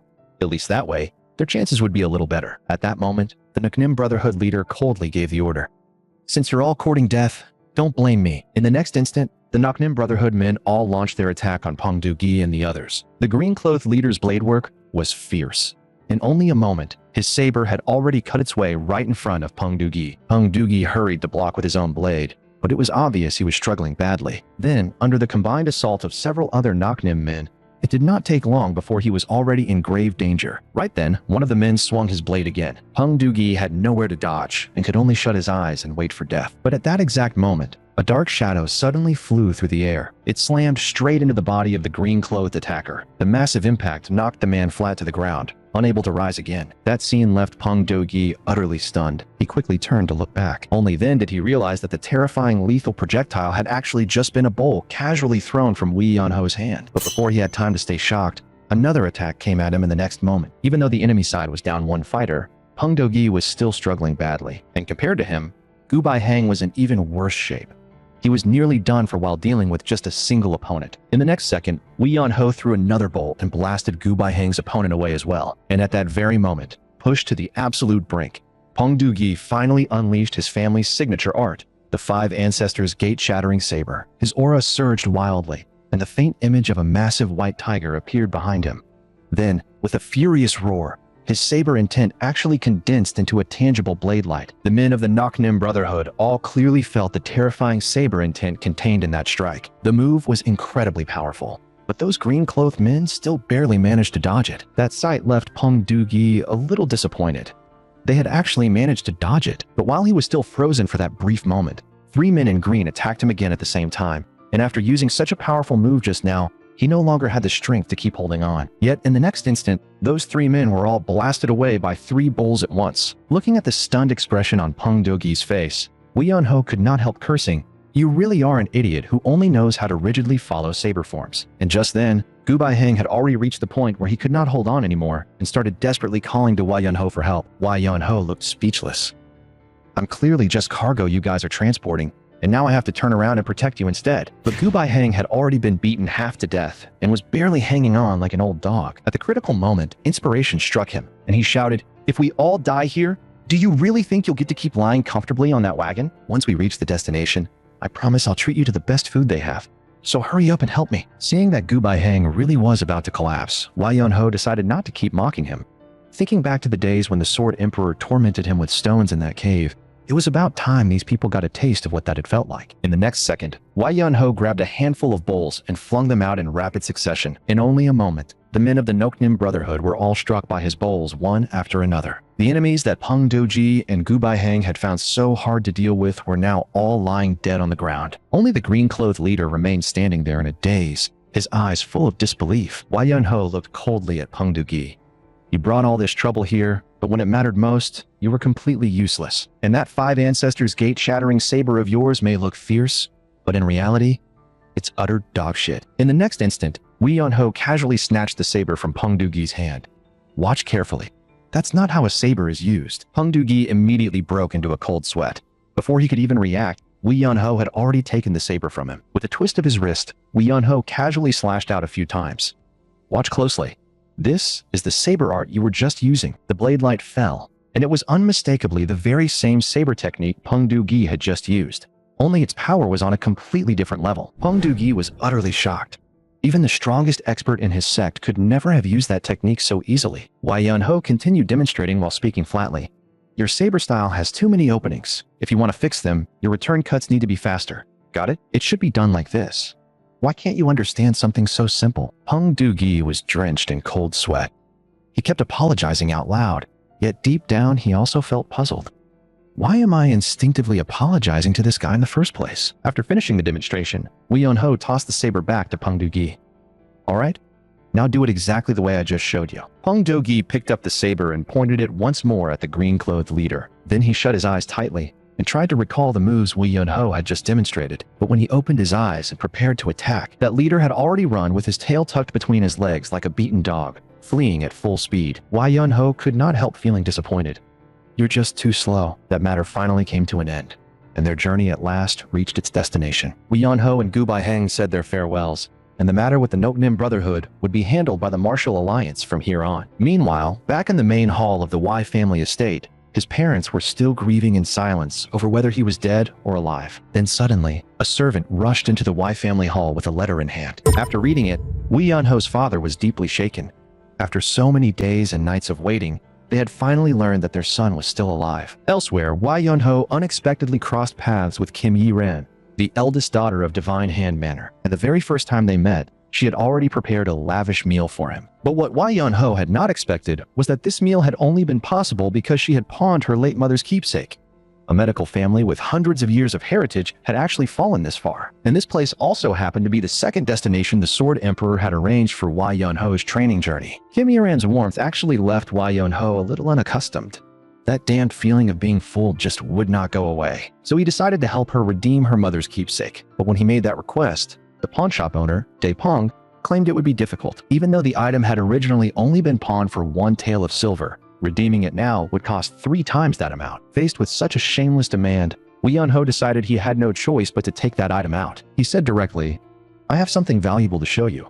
It ought to be worth quite a bit. The pawnshop owner took the short sword, and greed instantly appeared on his face. The craftsmanship is excellent. I can offer 1 tael of gold to buy it outright. But in the very next second, something on the blade seemed to catch his eye, and he froze. The 2 characters engraved on the blade, Royal Censor, were impossible to miss. Wei Yunho looked at him coldly. How much gold did you just say?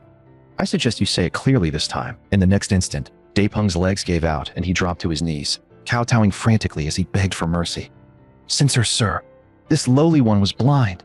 Everything I said just now was nonsense. Then he immediately put on a flattering smile and hurried to explain, My lord, the interest rate might indeed have been a little high, but many people pawn things and never come back. We have to make up the loss through interest. As for the actual value of the item itself, we really would only earn 20%, because this keepsake was originally worth 10 taels of silver. Hearing that, Wei Yunho grew annoyed. You really do know how to talk. Just a moment ago it was 1 tael, and now it's suddenly 10.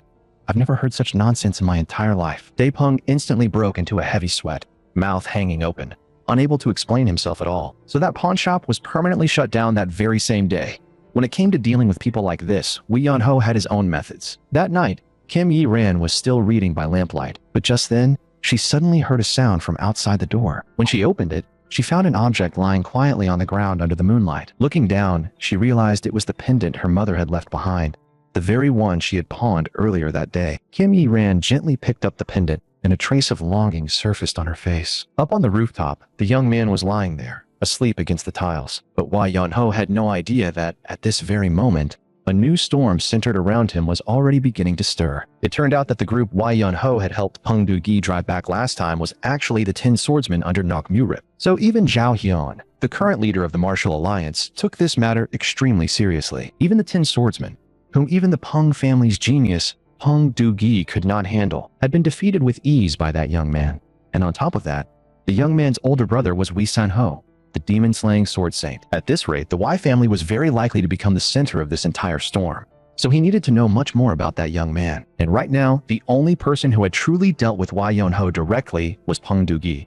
So Zhao Hyun needed his help and believed he could handle this matter properly. Meanwhile, Wei San-ho also received a letter from their parents. For all these years, he had blamed himself endlessly over his younger brother's disappearance. So their mother wrote to him at the first possible moment, telling him that his brother was still alive, and hoping Wei San-ho could finally put down the burden he had carried all these years. And after learning that Wei Yun-ho had resurfaced but still had not returned home, their parents, desperate to see their son again, decided to put everything aside and go out to search for him in person. The first place they planned to visit was the Beggar sect branch where Zhang Il was stationed. The moment Wei San-ho read that letter, his heart shook with excitement. "I'm sorry, little brother.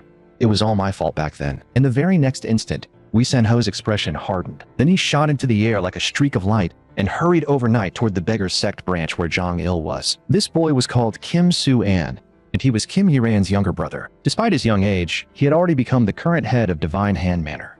As for Wei Yun-ho's arrival, he found it rather strange. Sleeping in a place that high and pretending to be some great hero? Kids these days learn a little half-baked kung fu and suddenly think they own the world. Just then, hurried knocking suddenly sounded from the gate. When the door was opened, they found a whole group of injured people outside. A landslide had occurred, and many workers from the quarry had been badly hurt. Divine Hand Manor had always carried on the ideal of healer's compassion. So the moment Kim Yi-ran heard they were wounded, she rushed out immediately. But there were simply too many injured people, and for a moment, even the siblings were scrambling to keep up. Kim Yi-ran was kind-hearted and gifted, and her acupuncture skill was second to none. Kim Su-an was just as anxious, but with so many patients, the two of them simply could not handle it all. At that moment, Kim Su-an looked up at Wei Yun-ho, who was sitting absent-mindedly on the roof. "Since you're a martial artist, you should know something about pressure points," he continued. "I will guide you, and you just need to help press this patient's channels." Wei Yun-ho's face instantly darkened. If martial artists could save people just like that, then what do we even need you doctors for? But Kim Su-an kept giving instructions anyway. First press Tiantu, Shanzhong, and Juke lightly.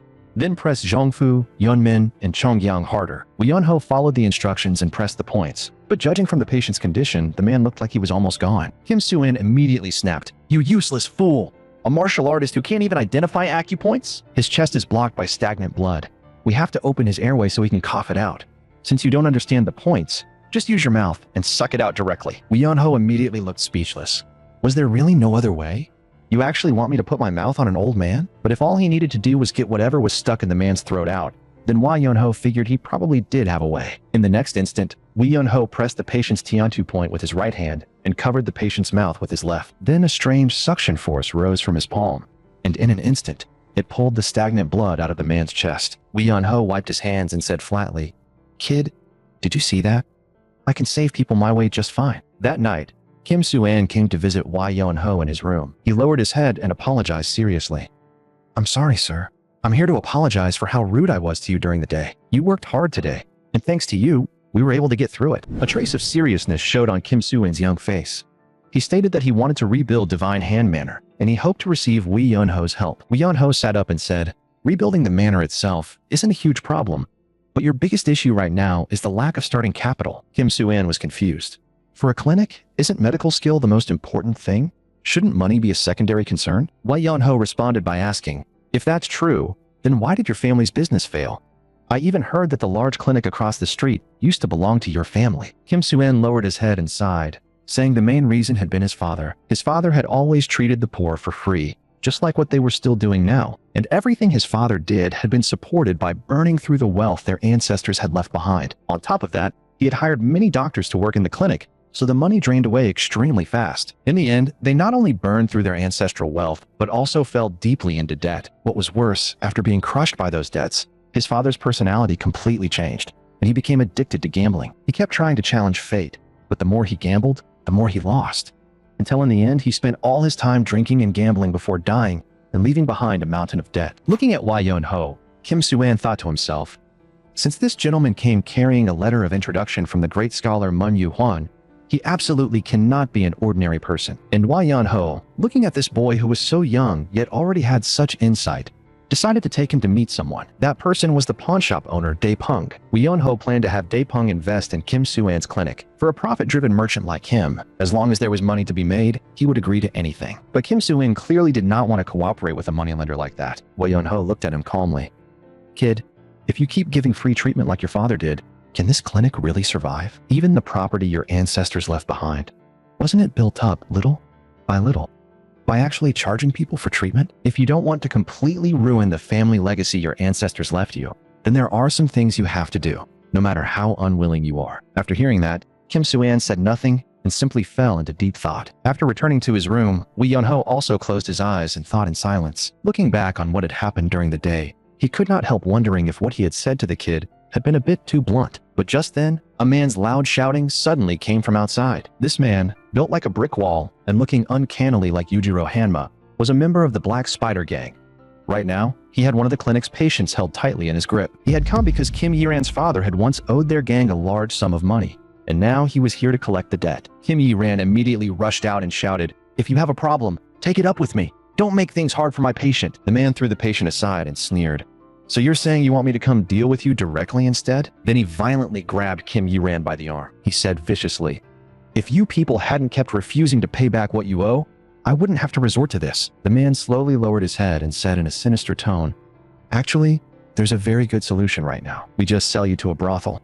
With looks like yours, that debt should be paid off very quickly." At that moment, Kim Soo-an also rushed forward, trying to help his sister. But in the very next second, he was kicked hard to the ground. The patients in the clinic who had once been helped by the siblings also rushed forward at that moment, trying to hold the man back. The man grew irritated, and just as he was about to strike again, Kim Yi-ran suddenly shouted, "Please don't hurt my patients. I'll go with you." The man immediately looked pleased. "You should have done that from the start. Would have saved everyone all this trouble." Kim Yi-ran looked toward Kim Soo-an in despair. She softly told him, "Soo-an, take good care of our clinic. I'll find a way to pay off the debt." Under everyone's gaze, Kim Yi-ran could only follow the man away. But just then, a voice suddenly sounded from behind them. "Wait, she can't go." The man turned around in surprise, wondering which bastard had shown up now. Wai Yun-ho looked at him coldly. "I already told you, you're not taking her." In the next instant, that man who looked like Yujiro Hanma was dropped flat to the ground by a light punch from Wai Yun-ho. That sight left Kim Yi-ran utterly stunned. Wai Yun-ho even said in a matter-of-fact tone, "Sorry, your attack just came too fast. That was only my instinctive reaction." The man panicked immediately, and the moment he saw Wai Yun-ho coming closer, he hurriedly stumbled backward to get away. He quickly lowered his head and apologized. "I'm sorry, my actions just now might indeed have gone a little too far. But the debt between us is backed by a clear contract. Even if this goes to court, the officials will still side with us, so I hope you will stop interfering." Wai Yun-ho looked at him calmly. "I had no real interest in interfering with your business anyway.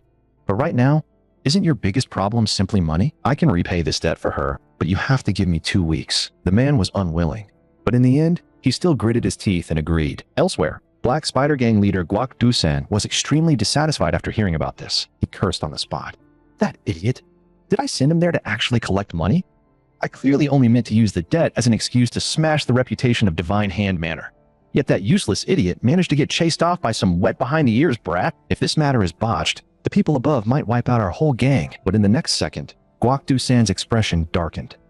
"If that brat really is as dangerous as they say, then we'll probably need a different approach." In the room, Kim Soo-an sat beside Wai Yun-ho's bed. He asked anxiously, "Sir, what exactly are you planning to do? Didn't you say you'd help us repay the debt within 2 weeks? But you've already been lying in bed for 3 straight days." Only then did Wai Yun-ho slowly sit up and look at him. "I have my own plan, but before that, I first need to know exactly how much debt you owe right now." Kim Soo-an sighed and said, "It's currently around 2,000 taels of silver, and that's only after we sold off part of the family property just to bring it down to this amount." Hearing that amount, even Wai Yun-ho froze for a moment. That really is a bit outrageous. Then Wai Yun-ho got up and said, "Let's go." Come make some money with me.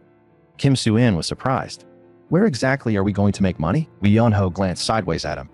Wherever your father lost his money, that's where we'll go and win it back. The gambling hall was thick with smoke, and everyone sitting there seemed convinced that they would be the final winner tonight. The casino owner, Kang Chon-ri, lounged there with an easy expression. He could not help wondering whether word had spread about how badly he fleeced gamblers.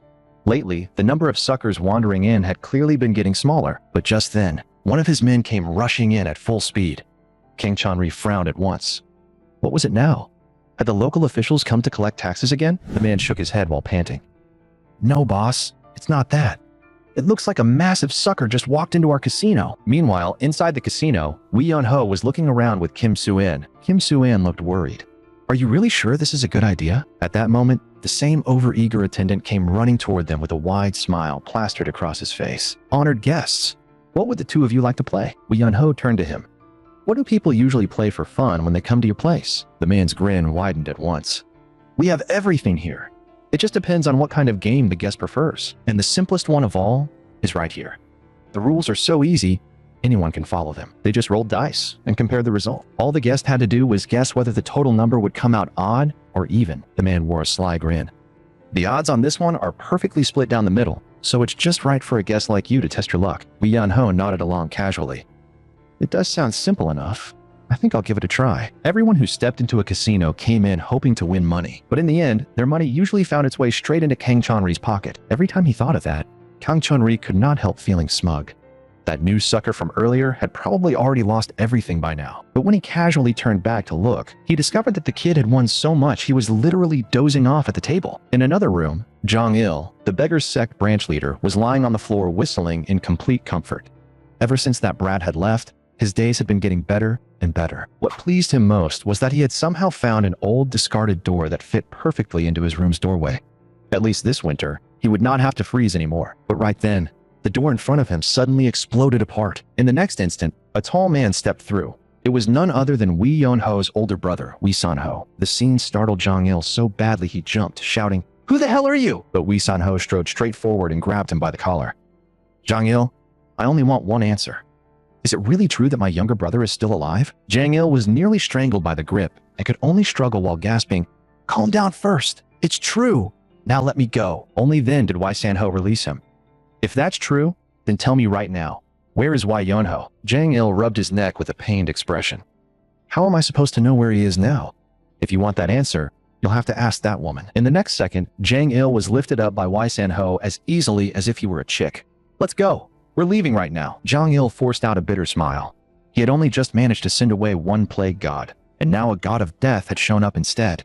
These two brothers really were insane in their own ways. Meanwhile, back at the intelligence branch, Gai Na-rang stood there glaring in fury. She pointed at Jong-il and cursed. Jong-il, you bastard. You actually brought the strongest righteous swordsman, the demon-slaying sword saint, right into my house. Today, I am settling this score with you. For Jong-il, this was yet another miserable chapter in his life. As for the casino, boss Kang Chon-ri had spent his days cheating and tricking people, and now retribution had finally arrived. Even if a gambling king personally stepped in, the situation could no longer be saved. After 5 years in the cave, honing his ability to judge direction by sound while dodging stones, Lee Yeon-ho now looked as though the god of gambling himself had descended. 9 out of 10 bets were built on deceit, and even the occasional mistake was usually part of the setup. And at the most crucial moment, Dae-pung from the pawn shop stepped in to cover the gap, and in the final round, they went completely all in. Kang Chon-ri was drenched in sweat, forced to listen to Dae-pung's mockery. You lunatic. In the end, those who scheme against others only destroy themselves. Kang Chon-ri had reached a dead end, and by now, regret meant nothing. Back at the clinic, Guak Du-san, the leader of the Black Spider Gang, had personally arrived after hearing what was happening. Lee Yeon-ho immediately paid back every last debt Divine Hand Manor owed, principal and interest included. But even after taking the money, Guak Du-san still refused to let things end there. Our debt with Divine Hand Manor is only a minor issue. What really matters is that you have interfered with our gang's operation. So I'm afraid you won't be leaving here so easily today. In the next instant, the men of the Black Spider Gang all drew their swords. It was obvious they had no intention of ending things peacefully. Guak Du-san gave a sinister smile. Today, I'll let you taste exactly what happens when you stick your nose where it doesn't belong. In a blink, numerous experts rushed forward all at once. Wai Yeon-ho let out a faint cold smile. These people really were pushing their luck. In the next moment, a fierce current of force erupted around him, and inner power surged out of his body like a rising tide. Within a few breaths, all of those so-called experts were blasted flying. Guakdu-san stared in total shock. The man who looked like Yujiro Hanma quickly chimed in from the side. "Boss, I told you from the start that he was no ordinary person, but you just wouldn't listen." Even though Guakdu-san was shaken deep down, the expression on his face clearly told Wei Yun-ho that he still had another card to play. And just then, several black-clad figures wearing cloaks slowly emerged from the darkness. They moved in complete coordination, their presence tightly concealed. At a glance, they were clearly not ordinary fighters. In the next second, one of the cloaked men suddenly thrust a sword toward Wei Yun-ho. The strike was strange and viciously precise. Caught off guard, Wei Yun-ho only barely managed to avoid it. That had been close. The sword had almost taken his life. But from that one strike, Wei Yun-ho recognized what it likely was. The legendary Shadow Blade. The Sword Emperor had once told him that this was an assassination sword art whose only purpose was to kill without leaving a trace. Anyone who could wield such a sword style was a top-tier expert with countless lives on their hands. If one ever encountered people like that, there could be no carelessness at all. And Daepong, that sly fox, saw the danger at once and somehow produced a treasured sword for Wei Yun-ho. The timing could not have been better. Wei Yun-ho told everyone to step farther back. The Shadow Blade fighters narrowed their eyes. Anyone who can dodge that strike really is a master.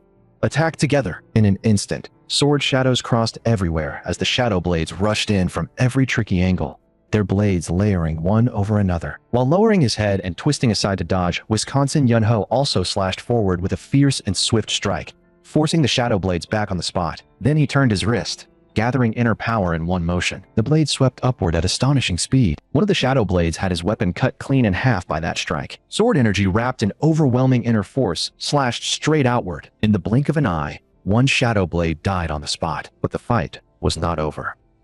In the next instant, another Shadow Blade thrust a sword from behind Wei Yun-ho. This time, the attacker did not even manage to see how Wei Yun-ho drew his sword. He only felt his life slipping away. In the next second, the wound across his chest burst open, and his body slowly collapsed. Watching Wei Yun-ho dispose of two experts in mere moments, the remaining Shadow Blades were briefly thrown into confusion. But Wei Yun-ho clearly had no intention of giving them another chance. In the next instant, the aura around him surged violently. His powerful inner force turned into a nearly tangible wave that swept forward. Inner force and sword energy poured down like a waterfall. The Shadow Blades had nowhere to escape and were swallowed whole by that massive tide of sword force. That sight left Daepong and Kim Soo-an utterly stunned. Was this really still that harmless-looking young man from before? After sheathing his sword, Wei Yun-ho turned to look at Guakdo-san beside him. Guakdo-san had already gone pale, his whole body trembling in fear. Wei Yun-ho merely raised his fist a little, and it already triggered a reflexive defensive reaction from him. Wei Yun-ho stared at him coldly.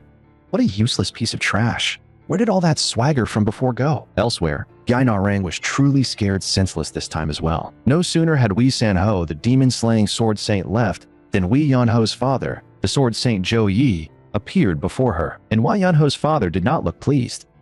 "Miss, why do you seem to know my son's whereabouts so well?" That scene immediately left Gai Na-rang drenched in cold sweat. But at the critical moment, Wei Yun-ho's mother suddenly made her move, using a sunflower point-twisting grip that made the old man hiss in pain. Then she let out a lioness roar. "You old fool! You really have absolutely no sense of romance." When a grown woman pays this much attention to the whereabouts of another grown man, what else could that possibly mean? The mother turned back with a smile. "So that means my son has already reached Divine Hand Manor? Then could you tell us where Divine Hand Manor is?" Gai Na-rang was clearly still shaken and quickly said, "I can send one of my informants to guide you there, but I cannot guarantee whether Wei Yun-ho is still at Divine Hand Manor or not." The mother's smile brightened at once. "May I ask how old you are and whether you are married?" Gai Na-rang stiffened slightly. "I am 26 this year and still unmarried." Hearing that only made the mother look even more delighted. "In that case, may your journey be a pleasant one." And at that moment, Gai Na-rang seemed to understand at least a little of what the mother was thinking. The Wei family had produced 3 sword saints in one generation. In the future, they would surely become one of the strongest contenders among the greatest families in the world. So she immediately said, "Then please wait here, mother. I will make the arrangements at once." The father, however, found the whole thing a little strange.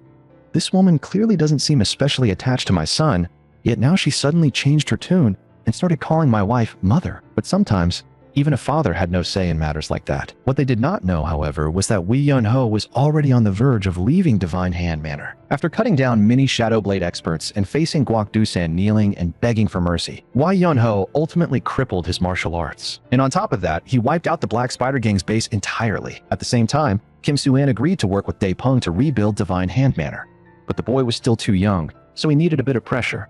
For that reason, Wee Yun-ho made it completely clear: the debt I repaid on your behalf will have to be paid back little by little out of the money you earn rebuilding Divine Hand Manor. Kim Soo-an was immediately confused.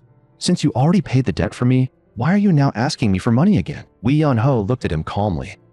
There is no such thing as a free lunch. Paying off your debt is itself an investment, so naturally you have to work hard and pay that debt back over time. If you're unhappy with that, then the answer is simple. You can repay the full 2,000 taels of silver to me right now. Kim Soo-an gritted his teeth and signed his name, but his face was full of displeasure. So this is what people call a contract of selling oneself. After that, he could only leave the room in silence, feeling deeply frustrated. He had just escaped the debts to the Black Spider Gang, only to fall right into another trap here. At his young age, the whole thing left him a little unable to make peace with it. But just then, he suddenly heard the conversation inside the room, and it sounded a little different from what he had imagined. It turned out that Dae-pung was asking Wee Yun-ho, why do you value Kim Soo-an so highly? Though Divine Hand Manor has a great reputation, it doesn't seem like something you truly need. And on top of that, pouring in such a large amount of money doesn't seem to bring you any obvious benefit at all. Wee Yun-ho paused for a moment, then spoke in a profound tone. Kim Soo-an might still be young, but he will definitely achieve great things in the future. He will definitely rebuild Divine Hand Manor and become a famous physician, so I must give him this chance, because one day he will save countless lives. Standing outside the door, Kim Soo-an was deeply moved. He had never expected Wee Yun-ho to think so highly of him, but after he left, Wee Yun-ho and Dae-pung exchanged a look and laughed. Fooling a kid really was way too easy. On the day of Divine Hand Manor's reopening ceremony, Kim Soo-an appeared in full dress as the new head of the household. Guests came in an endless stream, and even the governor showed up in person. The governor spoke in a solemn tone.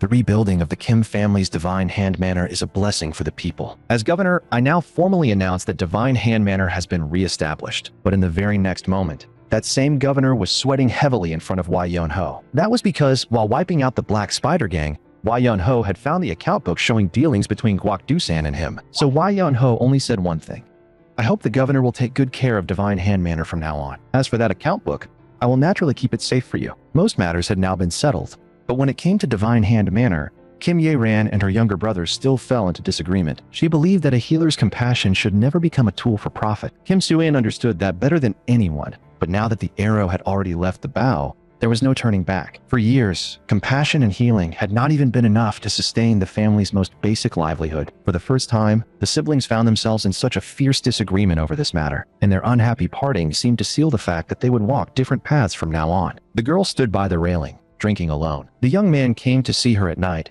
and they talked face to face for a long time, but by then, much of it could no longer be changed. Kim Ye-ran also gradually came to understand that rebuilding Divine Hand Manor would never be easy for Kim Soo-an. As the long night stretched on, the sorrow in her heart slowly began to ease. After Wee Yun-ho's counsel, she also decided to continue treating the sick in a different way. Back at Divine Hand Manor, Kim Soo-an received the farewell letter Wee Yun-ho had left behind. Reading this letter is like seeing me in person.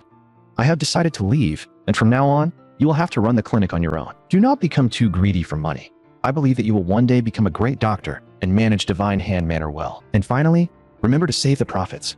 When the time is right, I will return to collect them. In a remote mountain village, a young woman was tending to the wounded, dressed simply, with a calm smile between her brows. That young woman was Kim Ye-ran. Time rewinds to the eve of Wee Yun-ho's departure from Divine Hand Manor.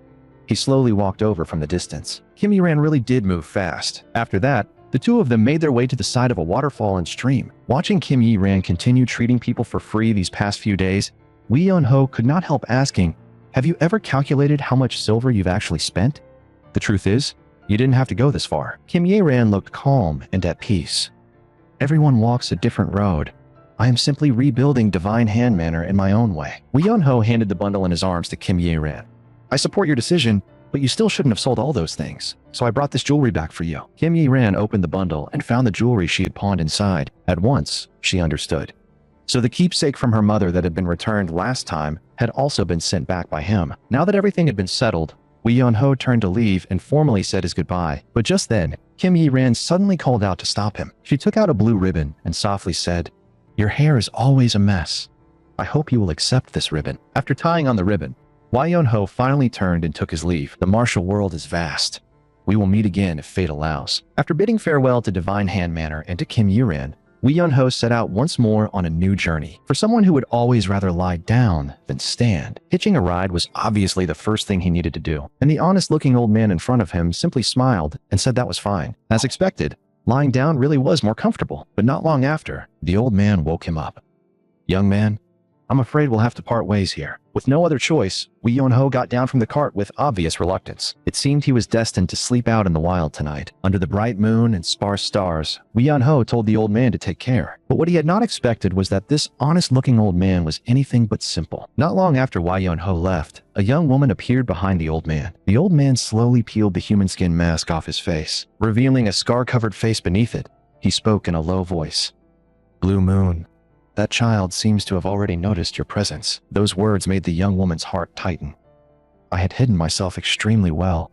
I didn't expect him to still notice me." The old man then gave another order, telling her to continue investigating the boy's true identity. Elsewhere, after the old man left, Wee Yeon-ho seemed to have found himself a very good place to rest. In the forest not far away, a girl was running desperately, and it was obvious her strength was already close to its limit. In her urgency, she needed to find somewhere to hide as quickly as possible. She looked up and decided that the large tree in front of her seemed to be a perfect hiding place. In the next second, she leaped up into the tree. The girl was visibly tense, thinking to herself, "I need to use the turtle breath technique immediately to conceal my aura." But in the very next moment, she felt that something was wrong.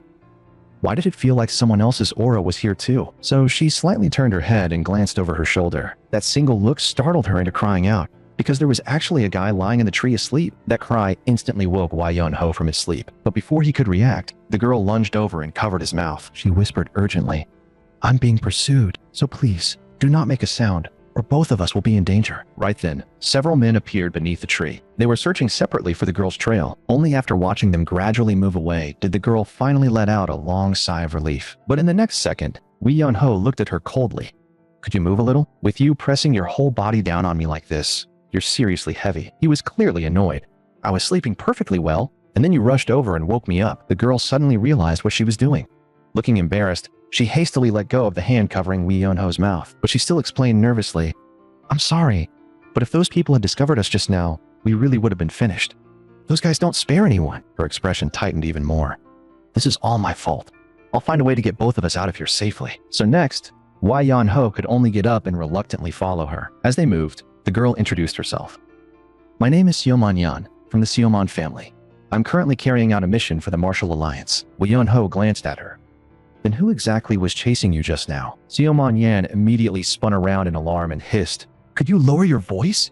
Do you want to bring the pursuers right back?" She then told him seriously, "The people chasing me, they are from the demonic cult." Wee Yeon-ho looked a little surprised. "Wasn't that sect wiped out a long time ago?" Seoman Yan grew anxious. "Those are only the remnants left behind after the demonic cult was destroyed, and this matter is extremely serious." Wee Yeon-ho looked at her and said flatly, "Maybe you misunderstood me. I just wanted to confirm it." In the next instant, he suddenly raised his voice and called out toward the dark woods. "All right, you can come out now. I already know who you are." And just like that, several men slowly emerged from the darkness. The sight made Seomun Yan break out in a cold sweat. One of the men stared coldly at Wee Yeon-ho. "Are you also from the Martial Alliance?" Wee Yeon-ho stayed calm. "I have nothing to do with the Martial Alliance. If anything, I usually try to avoid dealing with them." The man's expression darkened. "I'm willing to believe that, but I'd much rather turn you into a corpse all the same." At that moment, Seoman Yan suddenly stepped in front of Wee Yeon-ho. She hurriedly said, "This man knows nothing. Please, let him go." She looked utterly desperate. "If you let him leave, I will tell you everything I know." The man immediately showed a wicked smile.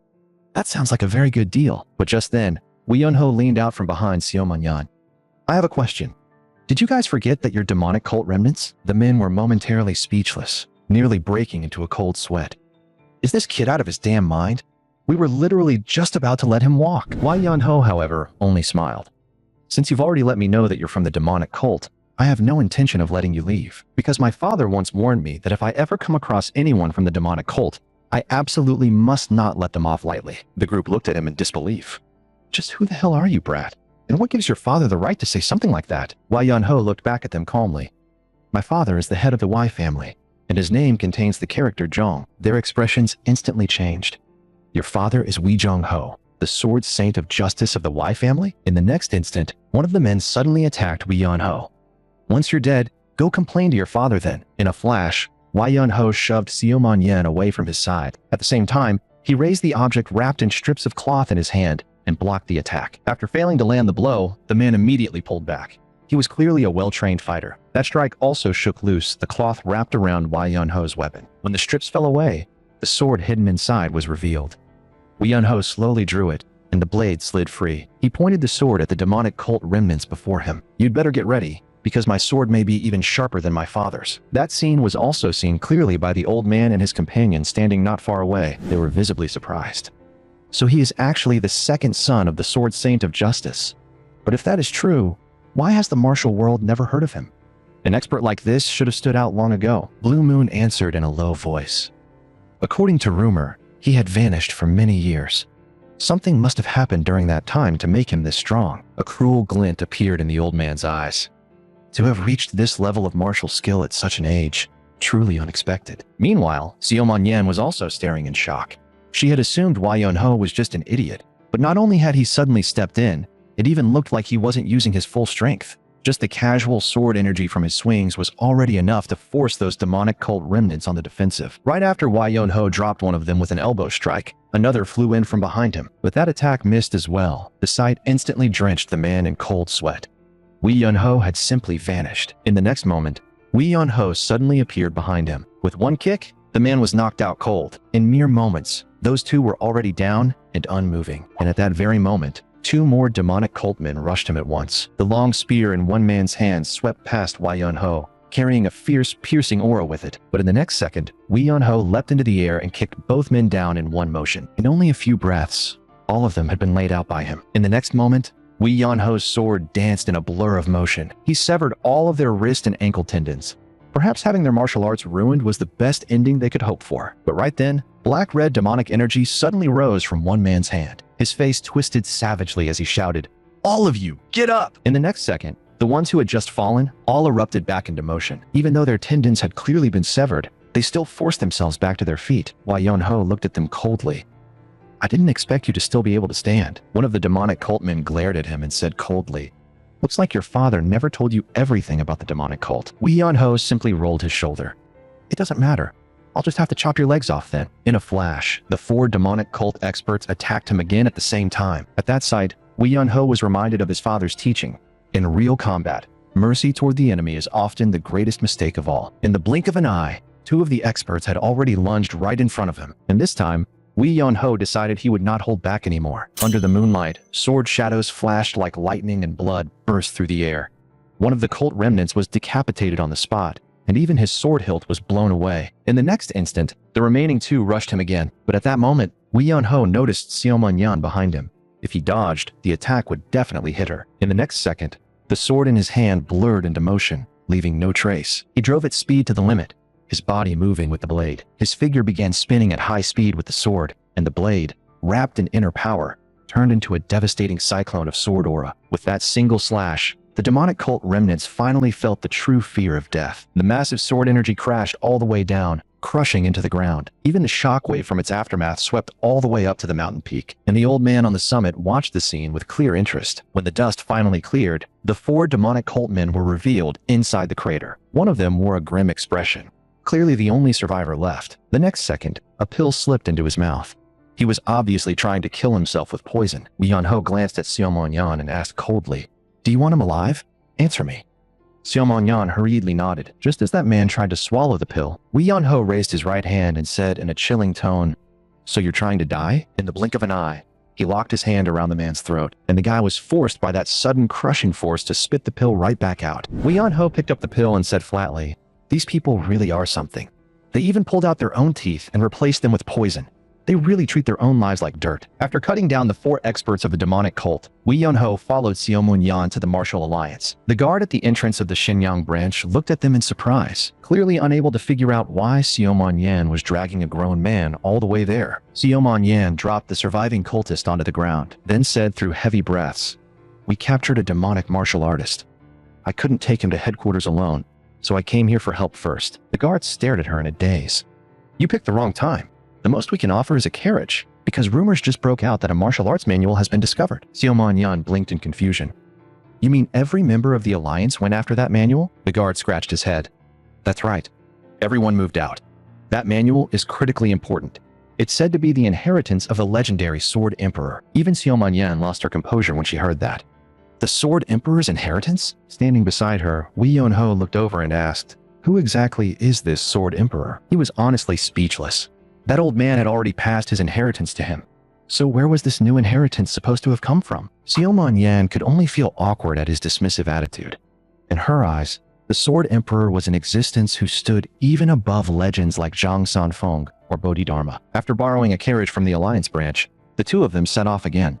Xiao Manyan couldn't understand why Wei Yonho was still following her, so she asked, don't you have anywhere better to go? Like chasing that Sword Emperor inheritance or something? Wei Yonho lounged lazily inside the carriage. I have no interest in that stuff. He then added, besides, I don't really have a destination anyway. Going anywhere is all the same to me. As the sun sank into the horizon, the carriage rolled to a stop by a campfire at the foot of a mountain. Xiao Manyan finally asked, what exactly is your relationship with the demon-slaying sword saint, Wei Sanho? Wei Yonho told her that Wei Sanho was his older brother. The next second, a smile actually spread across Xiao Manyan's face, and from that expression alone, it was obvious she was full of admiration for his brother. A moment later, Wei Yonho shut the carriage door and said flatly, I'm done talking to you. Go to sleep. Xiao Manyan was speechless. Inwardly, she cursed. This guy really is a damn jerk. Compared to him, Wei Sanho is a true gentleman. Just then, 3 figures emerged from the darkness. One of them spoke up. Sorry to bother you. We got lost in the mountains. The 3 of them looked at Xiao Manyan. Would it be possible for us to share your campfire for the night? Seeing the caution in her eyes, the trio seemed to realize they should identify themselves first. One of them lifted his hat and said, I am Zhou Yang from the Blessing Sect. We've been tracking down demonic martial artists. Xiao Manyan quickly stood and saluted them. So you're from a branch sect under Wudang. I've heard of your esteemed sect before. Then, as they conversed, she asked in confusion, I heard you're chasing demonic martial artists? Zhou Yang looked at her and nodded. That's right. We're hunting down a notorious plum blossom thief. The moment she heard that, Xiao Manyan shot to her feet. A plum blossom thief? Zhou Yang froze for a second. It seems you've heard of him too. It's Seo Ju, the Western region expert who uses the fireworks palm. But right then, the carriage door behind them was suddenly thrown open, and Zhou Yang instantly felt a chilling wave of killing intent from his back. It was so intense that all 3 of them jumped up and drew their swords in front of themselves. A young man stepped out with fury written all over his face, only for that anger to twist into something almost crazed. Right before the stunned eyes of Zhou Yang and the other 2, Wei Yunho leaped down from the carriage. He raised his right hand and said through gritted teeth, even after all these years, I still haven't forgotten that bastard. If it weren't for him, I never would have suffered so much under that old geezer, the Sword Emperor. That old man pelted me with rocks for 5 whole years. With violent rage flashing in his eyes, Wei Yunho demanded, where is that bastard now? Zhou Yang looked at him and answered hesitantly, I'm not completely sure, but I do know the general direction he fled in. Wei Yunho waved his hand decisively. Then what are we waiting for? Let's move! Xiao Manyan looked at him with concern. It's already night. Won't that be too dangerous? But a cruel, excited smile lit up Wei Yunho's face instead. Dangerous? For him, maybe. Because I am the danger. In the darkness, a man was sprinting forward at full speed. The plum blossom thief, Seo Ju, glanced back over his shoulder, knowing it was only a matter of time before he got caught. The Sword Emperor's inheritance had appeared, drawing martial artists from all across the Central Plains, and in his hand was that very manual. A dark, vicious look crossed his face. Those damn bastards. If I can master this manual, then within a few years, I'll become a true supreme master of the martial world. But just then, a voice came from ahead of him. Life really is interesting, don't you think? Seo Ju looked up sharply, only to find that the person standing there was a woman. The woman revealed her identity. I'm Li Xiaohua of the Huasan sect. At the very least, you deserve to know who's about to kill you. Seo Ju looked at Li Xiaohua with open contempt. Kill me? Are you serious? The next second, Li Xiaohua launched her attack. Die, you filthy beast! A cold sneer rose on Seo Ju's face. It seemed that after staying out of the martial world for so many years, far too many people had started underestimating him. What Li Xiaohua used was the Huasan sect's plum blossom sword. The instant her blade left its sheath, The sword light scattered like drifting plum petals. Sioju's face twisted with madness as he mocked her. Your flower hasn't even fully bloomed yet. Half a plum blossom counts as a sword now? In the next instant, plum blossom like palm intent bloomed from his own hand as well. Li Solhua, who had come to take his life, was instantly swallowed by palm winds that spread over her like a storm of falling blossoms. In just one move, her sword was knocked from her hand, and she crashed hard onto the ground. No one knew what was running through her mind in that moment. Maybe she was regretting her own recklessness. Sioju slowly walked toward her, his tone cold and lecherous. You still don't understand how cruel this world is. Tonight, I'll teach you what it means to be a real woman. Looking at the plum blossom mark on her lower abdomen, Li Solhua realized she could no longer move at all. Sioju slowly lifted her chin and smiled in a way that made her skin crawl. What a fine beauty. But just then, a voice suddenly came from behind him. I finally found you. Sioju let go of Li Solhua and spun around, only to see a young man standing there with crazed excitement written all over his face. Sioju couldn't help being taken aback. Was this guy actually an idiot? Wei Yunho looked at him and asked coldly, So you're the plum blossom thief, Sioju? Sioju rose to his feet and sneered. That's right, I am. You came to hunt me too, just like the others? Then all you've done is shorten your own lifespan. But the moment his identity was confirmed, the smile on Wei Yunho's face only grew wider. In the next second, his whole body blurred into an afterimage, instantly making Sioju realize something was wrong. By the time Sioju reacted, Wei Yunho had already appeared behind him. Sioju's eyes sharpened. In an instant, the plum blossom mark reappeared in his palm strike cutting through the air with terrifying force. The next second, his hand seemed to tear straight through Wei Yunho's body. The sight of it filled Li Solhua with despair. She thought yet another innocent person was about to die at this criminal's hands. But only Sioju knew the truth. That strike looked vicious, yet it had hit absolutely nothing. In the moment, he froze. A fist had already smashed into his face. In the very next instant, a terrifying force exploded through him. Under that overwhelming impact, Sioju was blasted straight backward on the spot. The man who had been acting so arrogantly a second ago was now lying flat on the ground, unable to get back up. The blow left his entire body trembling, as if every ounce of strength had been drained from him. Wei Yunho looked down at him coldly. Good boy, don't collapse so fast. This still isn't nearly enough for me. In the next second, his entire aura exploded. Everything I've suffered these past 5 years is because of you, you bastard. Watching Wei Yunho rush him again, Sioju shouted desperately, Wait, I don't even know who you are. But the only answer he got was Wei Yunho's merciless fist. So Sioju was smashed into the ground once again. Looking at Sioju sprawled there, unable to get up, Wei Yunho still didn't seem satisfied. This was nowhere near enough to settle the rage burning inside him. There was no way he would let it end this easily. Then he spotted 2 rocks on the ground. He bent down, picked them up, and looked at Sioju. For the past 5 years, I've been desperately chasing one feeling. It was a cruel truth nobody could understand without living through it themselves. Wei Yunho grinned with savage excitement, gritting his teeth. And that is, getting smashed with a rock hurts a hell of a lot more than a fist. As soon as the words left his mouth, he raised the rock and began viciously smashing it down onto Sioju. Just then, Zhou Yang and Xiao Manyan finally arrived at the scene. The moment Xiao Manyan saw what was happening, cold sweat instantly broke out on her back. Wei Yunho was holding a rock and mercilessly battering the man on the ground like a madman. In the next second, she rushed up and grabbed him from behind. Young master, stop! If you keep this up, you're really going to beat him to death. But Wei Yunho's fury had not faded in the slightest.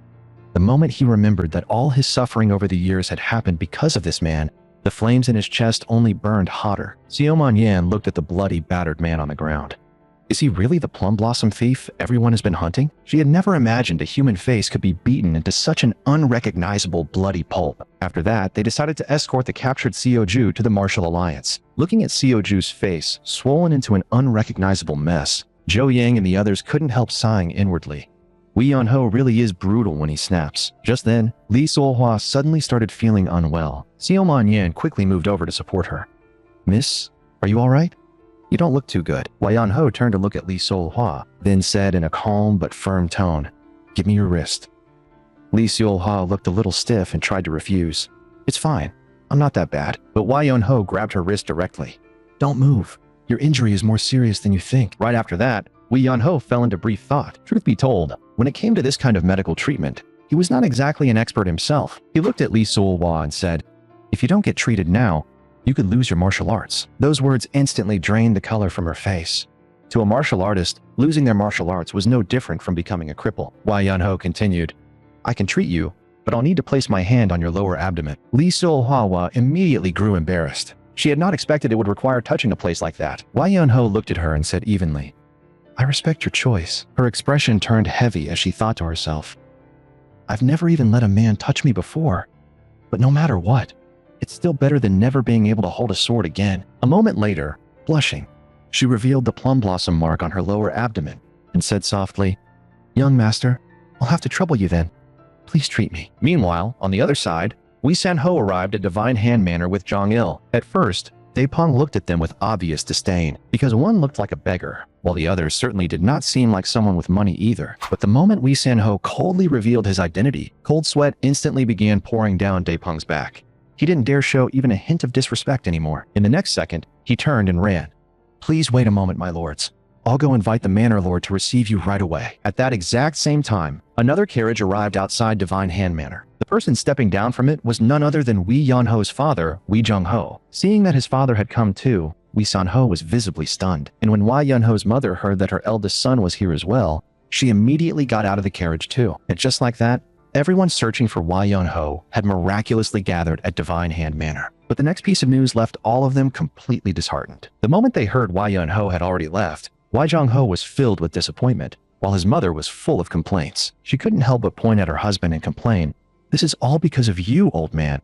I told you we should have moved faster." Just then, Daepong returned with Kim Soo-in, and when everyone learned that this young child was actually the current master of Divine Hand Manor, they could hardly believe it. Kim Soo-in said seriously, "My benefactor showed great kindness to Divine Hand Manor. Since my benefactor's parents and brother are here, I must receive you properly." He even insisted on arranging a meal and a place for them to rest. Seeing how sincere he was, the group could only agree to stay for the time being. After days of traveling, Wee Jung-ho was indeed starving, and his appetite finally came back. But Wai Yeon-ho's mother had no appetite at all because she was simply too worried about her son. Wai San-ho could only keep trying to comfort her. "Mother, you really need to eat something. Only if you stay healthy will we have the strength to keep searching for little brother." But the days of non-stop travel had clearly made her visibly thinner. Noticing that, Kim Soo-in quickly said, "If my benefactor's mother was feeling unwell, you should have told me sooner." He immediately ordered Daepong to summon the best physician available to help her recover. But right then, arrogant shouts suddenly came from outside, instantly cutting off their conversation. More than 10 dark figures slowly emerged at the manor gate. Guak Do-san wore an arrogant grin as he sneered, "I've been waiting for that damned bastard to leave. And today, this moment has finally come." The moment Kim Soo-in saw him, a chill ran straight through his body. It turned out Guak Do-san had borrowed new men from the Black Crow gang, and right now, his face was full of vicious confidence. "Today, I'm going to slaughter every single one of you." But just then, a figure slowly walked across the stone bridge. It was none other than the demon-slaying sword saint, Wee San-ho. In the next instant, the men of the Black Crow gang all sprang upward and rushed straight at him. A chilling killing intent flashed through Wee San-ho's eyes as he coldly stared ahead. Then he drew his sword and slashed forward, releasing several fierce bursts of sword energy in an instant. Sword shadows flashed, cold light streaked across the air, and wherever that strike passed, absolutely no one could escape. In the blink of an eye, Wee San-ho sheathed his sword again, while the Black Crow gang men all collapsed to the ground, either dead or crippled, with not a single one left standing. The sight was downright terrifying. Wei San-ho looked coldly at Guak Du-san. "Clean up this place. Repair the gate you destroyed. Then, take me to where you gathered your men." Meanwhile, back in the forest, Wee Yeon-ho's treatment had just begun. He first had Lee Sol-ho lie flat on the ground, then pressed his palm against the injured spot on her lower abdomen. By then, Lee Sol-ho's face had already turned deathly pale, and she was clearly in immense pain. In the next moment, Wee Yeon-ho slowly gathered his inner power into his palm. Under the force of that energy, Lee Sol-ho's body tensed as she let out a soft, suppressed moan. Wee Yeon-ho reminded her, "Hold on, it'll be over soon." His inner force flowed into her dantian like a gentle stream, and the plum blossom mark on her abdomen gradually began to fade away. After some time passed, the mark on her lower abdomen had disappeared completely. Even Wei Yeon-ho looked slightly tired after it was done. "Just get some proper rest now, and there shouldn't be any more major problems." The sun rose in the east. Migratory birds swept south, and a brand new morning arrived once again. After a full night of rest, Xiaomon Yan still felt sore all over. Compared to her, Lee Sol-ho had slept extremely well that night. After a full night of recovery, she could clearly feel that her body was far better than it had been yesterday. But just then, the two women suddenly heard a rather unpleasant voice from nearby. A man stood before them and said coldly, "If you're this weak, then you're not qualified to be my disciple. Li Xiaohua hurriedly got up and saluted, because this man was none other than her master, Guigong Muzhong, the plum blossom sword of the Huasan sect. Xiaoman Yan also quickly bowed to him. Greetings, senior. I am Xiaoman Yan of the Xiaoman family. Guigong Muzhong looked at her.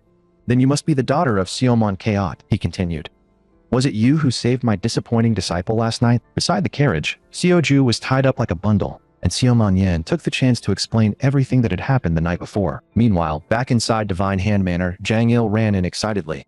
I found news about young Master Y. Those words instantly lit up Y Yunho's parents with hope. Zhang Il quickly reported, the Beggar sect disciples spotted a young man in Xinyang who looks exactly like young Master Y. Y Zhongho made his decision at once. Then we leave for Xinyang right now. But just then, someone suddenly entered through the doorway, leaving Y Yunho's parents a little confused. The newcomer was Kim Yi-ran. She had come on Kim Su-an's orders, and the moment she entered, she bowed and said, Greetings to my benefactor's family. I am Kim Yi-ran, the eldest daughter of Divine Hand Manor. Y Zhongho looked at her and said politely, It is a pleasure to meet you, Miss Kim. A look of remembrance appeared on Kim Yi-ran's face. The young master saved me many times. The weight of the kindness I owe him is beyond words. But the instant his mother heard that, her eyes lit up at once. In the very next moment, she practically rushed in front of Kim Yi-ran. Miss Kim, what brings you here today? Kim Yi-ran quickly explained respectfully. Madam, I was sent here to help regulate your health. His mother immediately beamed. I see. Then tell me, how old are you this year? Are you married? And what do you think of my younger son? That scene left the three people nearby drenched in awkwardness. At the same time, Guigong Muzhong had also more or less figured out what had happened the previous night. He frowned at the bound Xiaoju beside the carriage.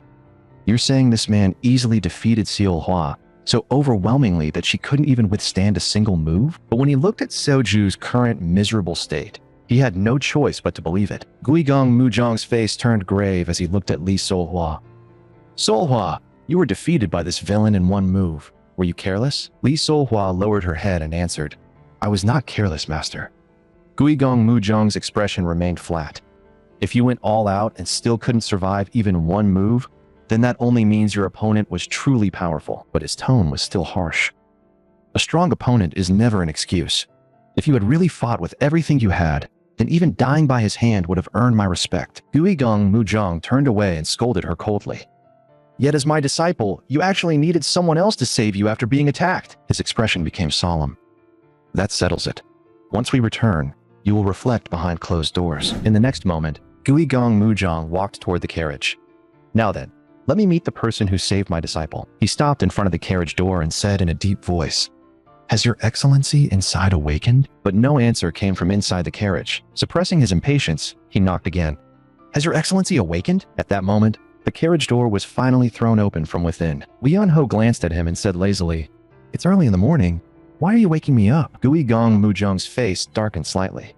It was true that anyone would be annoyed after being dragged out of sleep, but when he remembered that the man before him had, after all, saved his disciple, he forcibly suppressed his temper. Guigong Muzhong looked at Y Yunho and said deeply, I heard that you were the one who saved my disciple. He continued, My disciple is Li Solhua.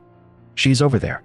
I came here specifically to thank you. In the next second, the carriage door slammed shut again, and only a dismissive voice drifted out from inside. All right, I got it. That scene made the veins on Guigong Muzhong's forehead throb.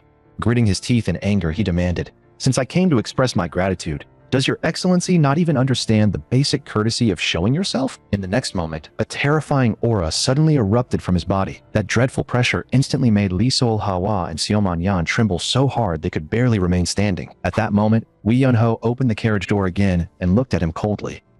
Didn't you already thank me? I'm still trying to sleep here. So how about you just say thank you one more time and get lost? Guigong Muzhong stared fixedly at Wei Yunho, laughing out of sheer anger. Your excellency certainly acts high and mighty. Just who exactly are you? Wei Yunho casually ran a hand through his messy hair, then said indifferently, Even if I told you my name, there's a good chance you still wouldn't know me. Hearing that, Guigong Muzhong's face turned completely dark. It seems your excellency thinks very little of my experience. His expression turned ice cold, his hand already resting on his sword hilt. Since your excellency is so arrogant, then this old man has no choice but to test your martial arts for himself. Does your excellency dare to exchange a few moves with me? Those words instantly made Li Solhua panic. Master, this isn't right. That sentence lit Guigong Muzhong's fury on the spot. Ungrateful disciple. You dare lecture me on what's right and wrong? Li Solhua hurriedly dropped to her knees.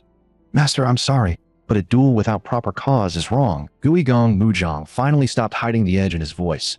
I'm a man who carries the weight of Huasan on my back, so tell me, between your life-saving debt and my honor, which one matters more? To be looked down on by some nameless nobody who does not even dare reveal his sect or martial arts is the same as looking down on the entire Huasan sect. Li Solhua looked deeply wronged.